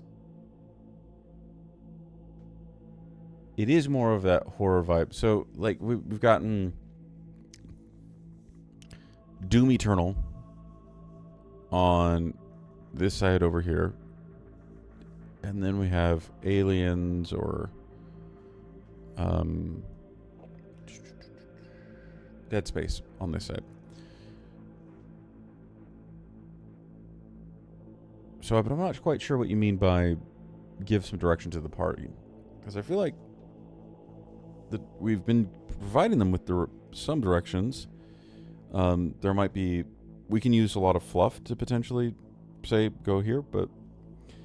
Overwatch, maybe the captain's head is, like, alive, either via... via Hive's bioscience or Havoc DVD animated. It could serve as a guide. Do they trust it? Does it secretly just want to die? Ooh. Okay. Okay. I like this.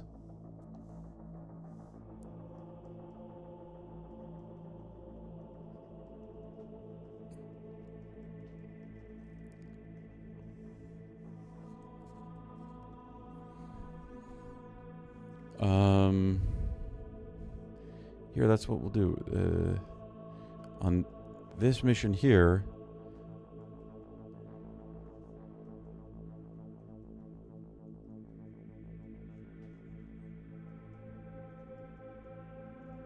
the head betrays the party.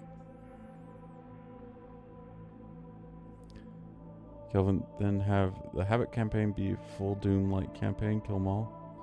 Yes.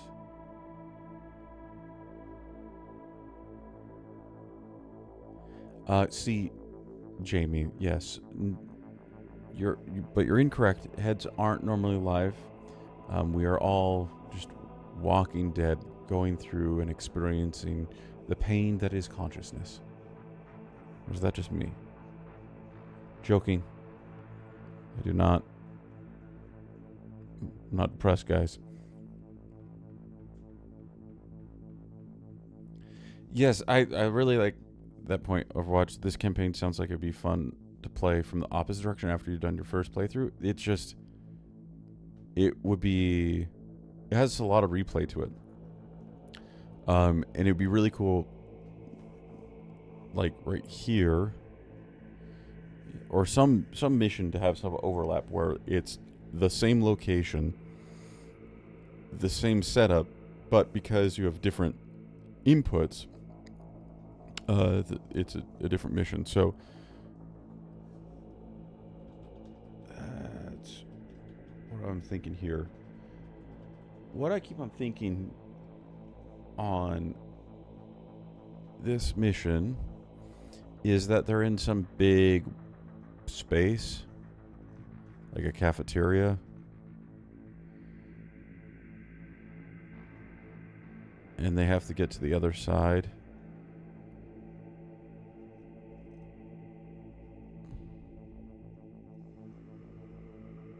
And there might be a really beefy boy in the cafeteria. or maybe even 2 beefy boys, and it's the Soul Snatcher cults fighting Havoc.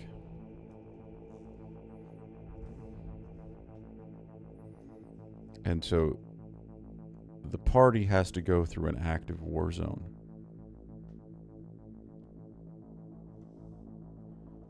And that's the setup for both of these.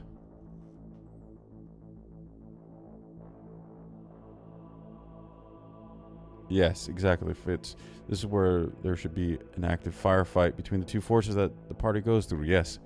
Now, what we can do with this is that if it's the exact same setup, one party's going one direction, like one side's going one direction, the other side's going the other direction.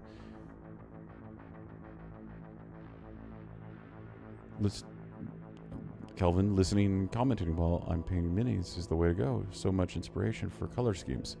I don't know about color scheme inspiration. So far, it's black and green. At least that's what's on the screen. But I'm glad that you're painting and getting some stuff done, because that's why I made this channel in the first place. Okay, so I was thinking the head, since it's alive, could betray the party at this point. I don't know why, but the head could, like, draw the attention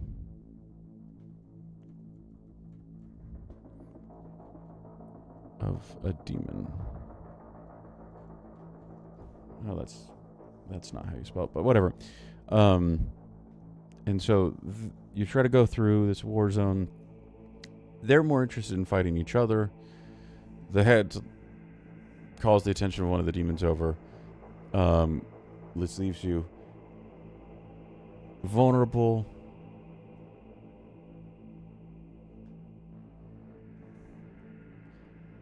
The head can give off a signal to the Soul Snatcher so they draw a part. Okay, yeah.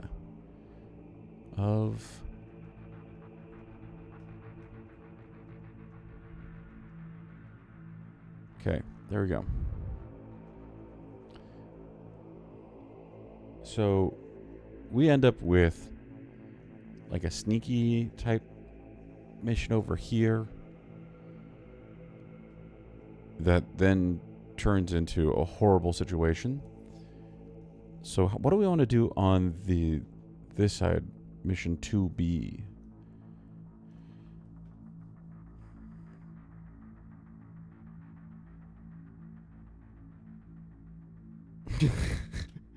Overwatch. Once it gets too close to the demon's lines, the head wants to go home. Pick me up, Baby Yoda style, to the big angry demon lord. That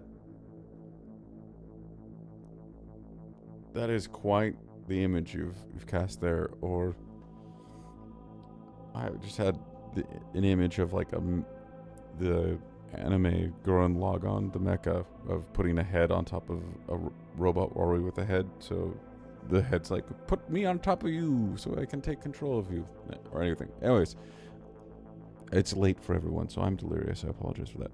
Anyway, so what do we want to do with this?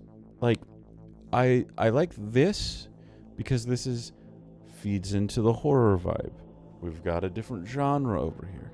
So how are we going to feed into that Doom Eternal, like run and gun mayhem?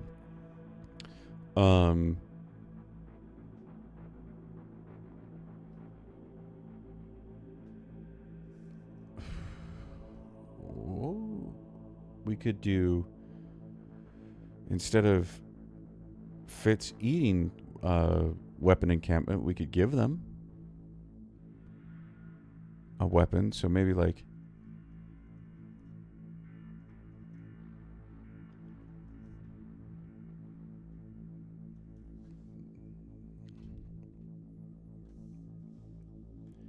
a heavy weapon turret or something. Yeah.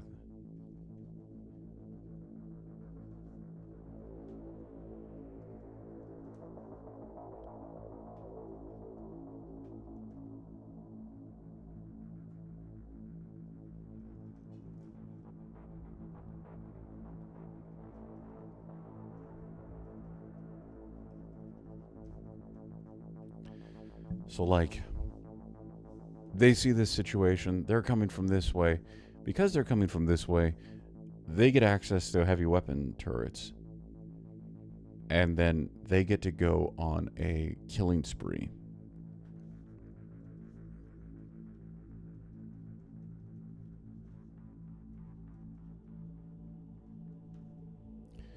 Where maybe the primary objective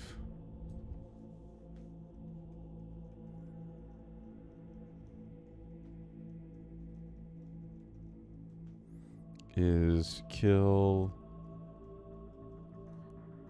X number of things. Right? So they have to kill prototype guns.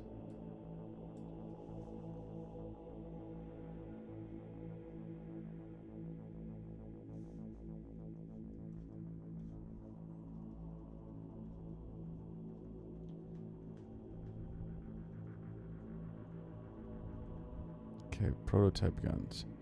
This could be a secondary objective that feeds into this. Maybe? Like that. Because then we get that vibe of going and killing and maiming and all that fun jazz. Oh, it's been a while since I have recapped what we're doing here, and we have 9 concurrent viewers. That's fantastic. I'm sure that everyone here knows what we're doing, but we are coming up with a custom campaign for one-page rules Grimdark Future Star Quest. The custom campaign is a 2-path branching idea where the party is going to a space station that is controlled by a group of infected colony humans that were infected by Soul Snatcher cults that were then corrupted by Havoc. And one path, they have to fight from the top of the station down to the bottom. The other path is they have to fight from the bottom of the station to the top. Okay, Kelvin, so they go clearing room by room. Wait, Overwatch first. The demons aren't using tech and such. They are using magic. So maybe on their side it's a big summoning ritual. The heroes need to mow down enough Havoc cultists and demons to stop the big summon. I like that. Okay.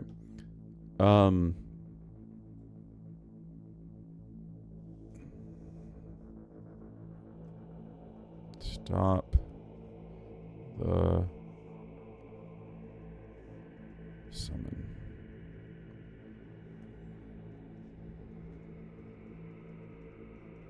Stop the cultists. Yeah, so this is, for them, it's not clearing room for room, it's clearing one room. This room. This one, we might have him, so we have, they are on a catwalk, which is up high. To start. And they want to avoid everything. And that could be cool, because this is really the first introduction of demons to this path, right? So in this room here, there's a bunch of cultists, like Overwatch was saying, and they're trying to summon a big old demon. That could be, it doesn't start out with the 2 big boys here, but it could be they're trying to summon the demon, and hordes of Soul Snatcher cults are trying to kill the cultists here. They're summoning the demon. So that would be the, like, imagine that scene.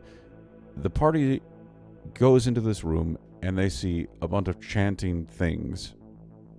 And like, oh crap, those are cultists. They see a fight, and because they don't really have the tools necessary to kill the cultists, they're trying to sneak around, even though earlier, Fitz, I said sneaking wasn't great, but I'm bringing it in here. They're trying to sneak around, and the summoning goes off. And now they're in this firefight situation where they're not the primary people. They're just getting introduced to the concept of demons being on the ship. And then the opposite side is they're clearing out demons, and while they're clearing out demons, soul snatchers start attacking. Okay, I like that.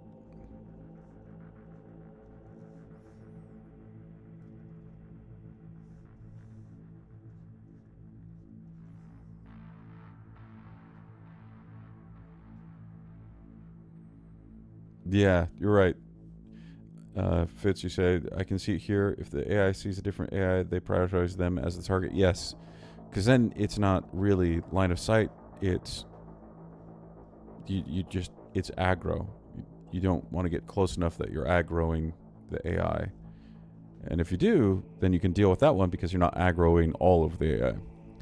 Okay, so now we have mission 3A and mission 3B.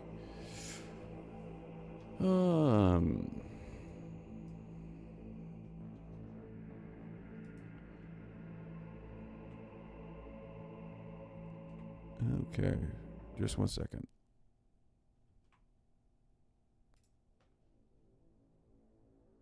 There we go.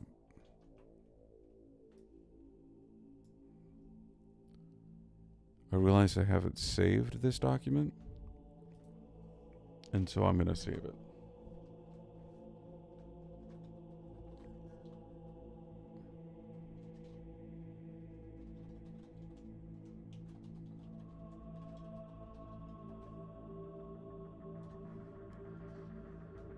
Okay. There we go.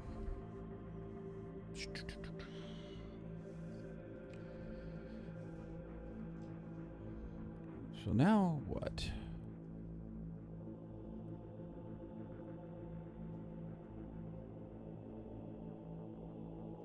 So we're at a staircase situation or elevator situation that we're dealing with. So before we had mission 3A of chapter 1, they were securing the location to prevent things from coming after them. This one was they were fighting to it, if I remember correctly.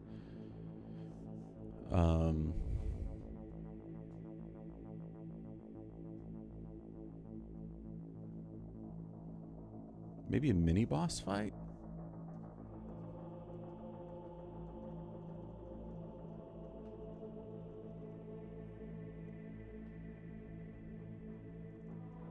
That could be interesting. Like,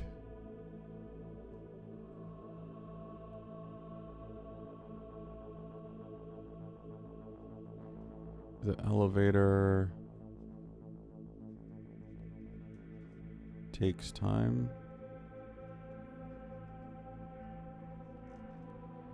And one of the big boys, like the demon, comes in and fights them. And this would be a rather large demon. And it would just be like that singular demon fighting against the group. So the action economy is in the group's favor. But it's still a scary demon. And then this one could be kind of the same thing, but instead of a demon, it would be a soul snatcher cult.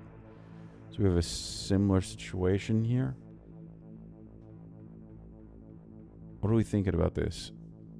I think a boss fight would be good. A mini boss.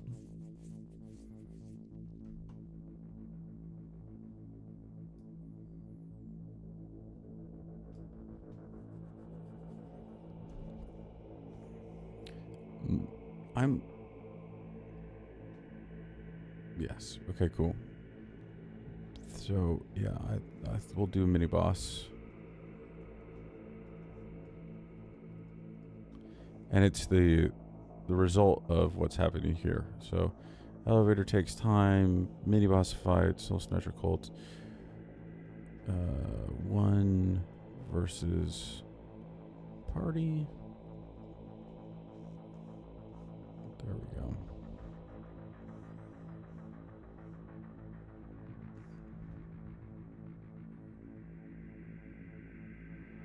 Yeah. And that leads to chapter 3. Wait. Is it chapter 3? Did I do this wrong?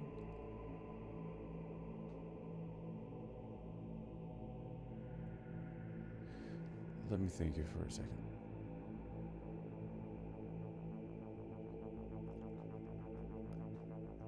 So in the overview, it was they fight in.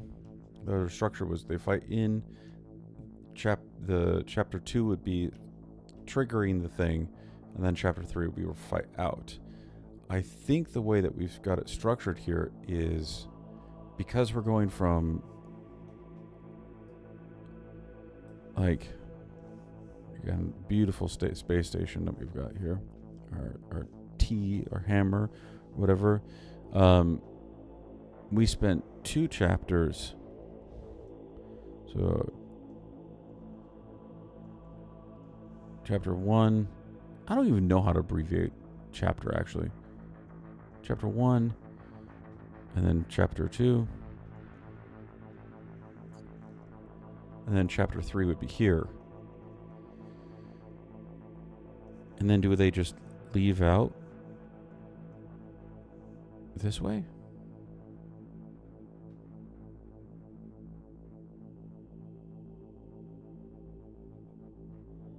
Okay, good, I'm not crazy.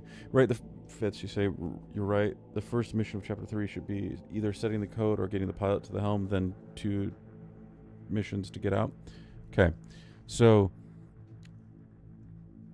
because the way we set it up, it could be that path A leaves out the port. I don't know. So they enter here. So they have a ship. We would have to have a ship drop them off and then pick them up here. That's kind of dumb for one reason, which is why didn't they put their ship right here? And the answer is they didn't know that they needed to go to the reactor. Okay. So they would have to have someone drop them off here, pick them. They have their mom drop them off here in the morning, and then she picks them up over here. And then this group goes the opposite direction and leaves this way. And that way, we end up with 1 mission to set it, 1 mission to run,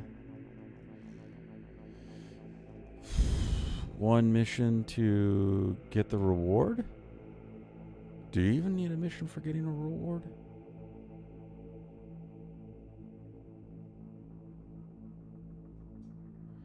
Path A is an escape pod. Path B is a ship in the hangar.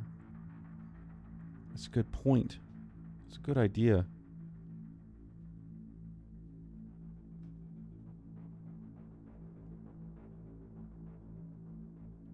Overwatch? Yeah, a great group coming from the top leaves via emergency shuttle. So then what I think we could do is Path A gets 2 missions. 2 missions in this chapter. 1 to set it and 1 to get out. Right? And then Path B is set it, run, steal a ship. Okay. I like that. Okay.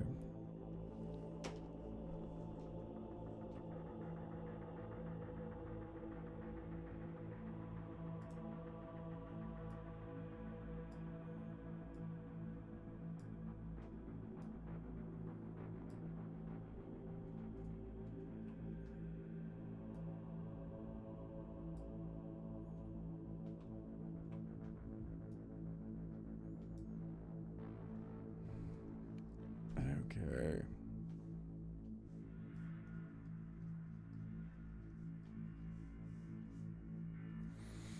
Chapter 3. So, M1A. This always looks like MIA to me. M1B. Okay.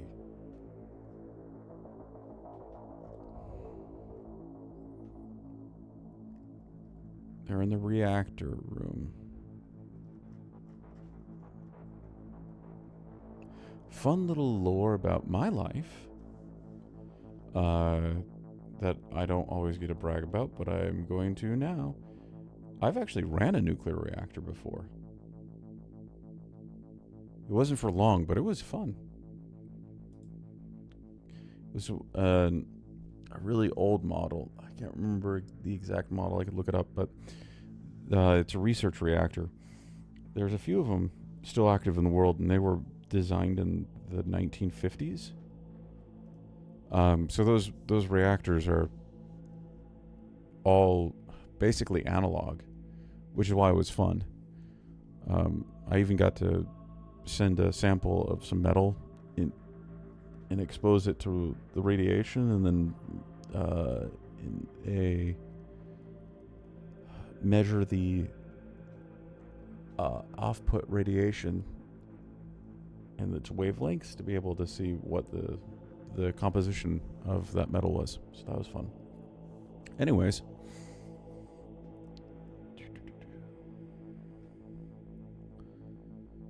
yeah, I got to do some really cool stuff when I was a teenager.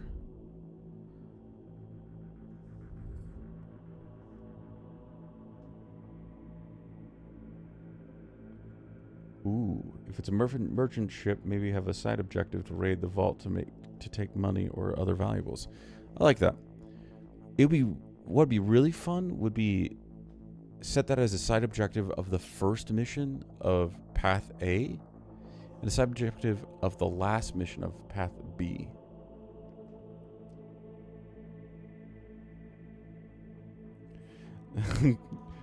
Date night. Did you send some bacon through there and see if it got tastier? No, I did not irradiate bacon and then eat it.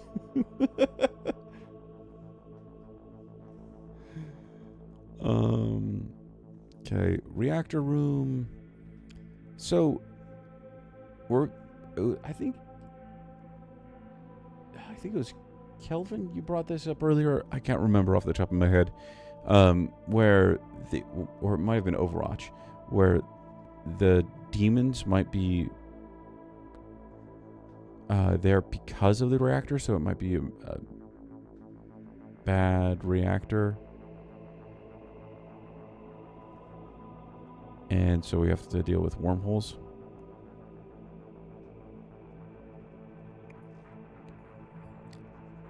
So this room might be a reactor room full of wormholes.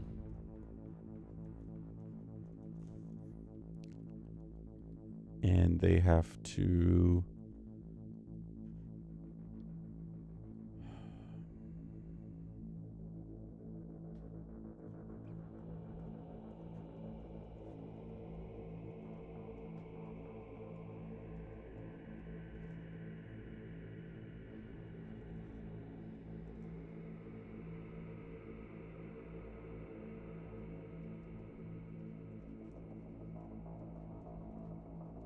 okay.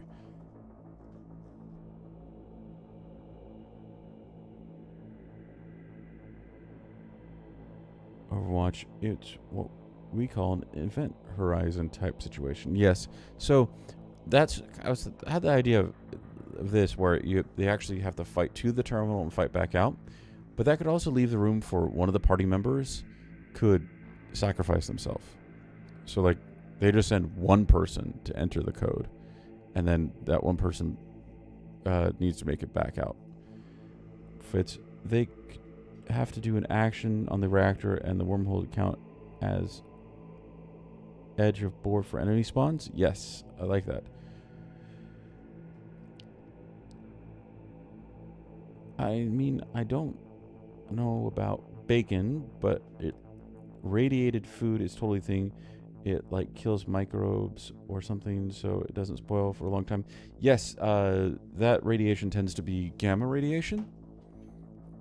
I'm gonna double check that right now. So,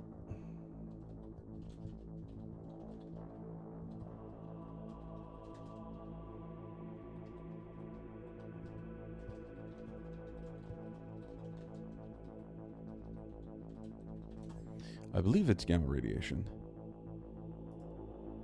Yes. Okay. So they use ionizing radiation, like gamma radiation, which does a really good job of blowing straight through everything, but it will heat up water really well, but it doesn't necessarily damage the structure of the food.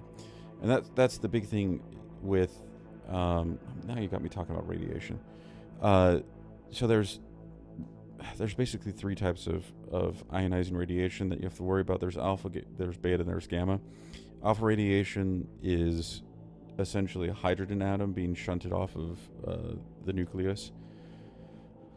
That, because it's such a massive bundle of particles being shunted off, it's really easy to stop because that mass imparts its energy really easily into whatever it's hitting, which tends to mean it doesn't do as much damage and is less cancer causing. Not a it's not something you still want to do, but some low energy alpha radiation could be stopped by like a piece of paper. Beta radiation is really dangerous because it still has a particle to it, but there's not as much mass and it's high speed. And so when a beta decay happens, sends out a proton, I believe it's just a neutron, sends out a neutron from the nucleus of an atom, that can then blow through DNA, and it does damage. Well, gamma radiation, on the other hand, passes through everything really well and is less ionizing. You still don't want to use a lot of it, but that's why it's used in like to irradiate things.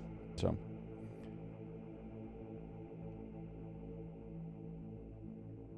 that, yep. So X-rays and that are used for radiating food, and so it's not going to mutate things.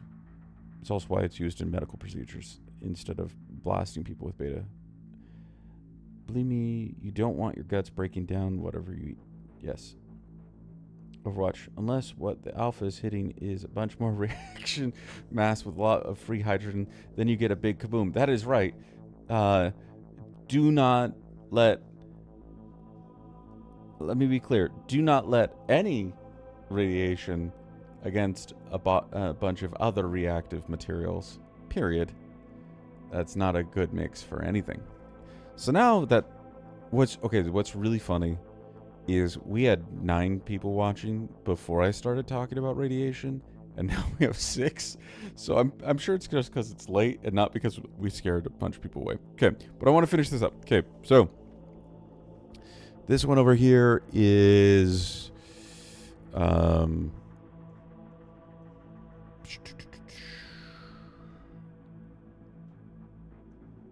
we're gonna have them explore ship, the top floor, looking for the control room.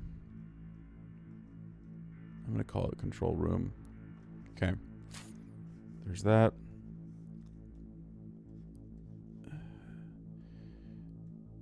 Two A is fight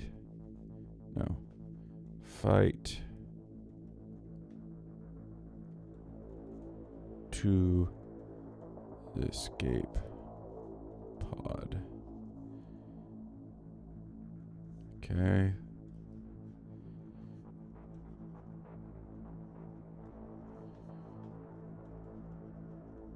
Protect the robot.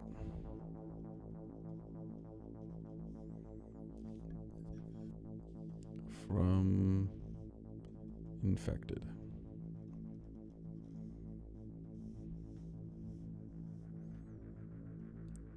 And secure the room. Okay, so then this one, they get the robot to the control station. The robot gets set up. They clear the room. They keep everything safe. And then they seal the robot in so that way the robot can fly safely. And then this one is...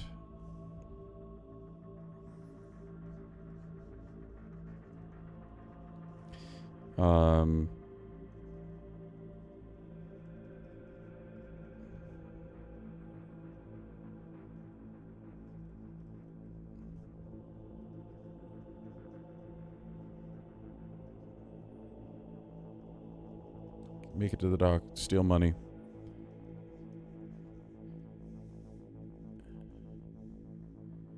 And then this ends with the last one, which is get paid.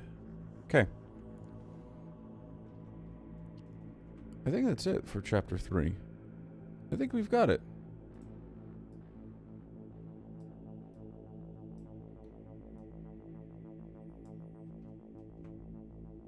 There we go.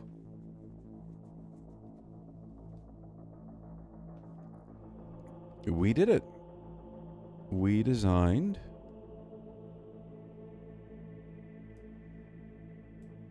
our campaign.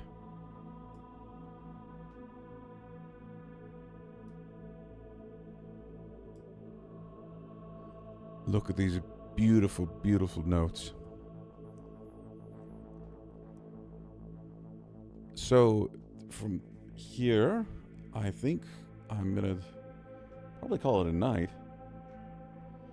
Yeah, everyone, it's pretty darn late. Thank you so much for joining me. My plan from here is to set things up for another live stream so we can finish this. And my next live stream with this, I want to flush out the actual missions on paper. I'm going to do a little bit of prep work with that. And then we might do the live stream after that. We might actually play. So thank you very much, Jamie. I'm sorry I'm terrible at communicating, but I'll make sure that I give more heads up next time. But yeah, thank you all for joining me. This was a lot of fun. I never know how to end these things, so. Last chance to comment. Night all.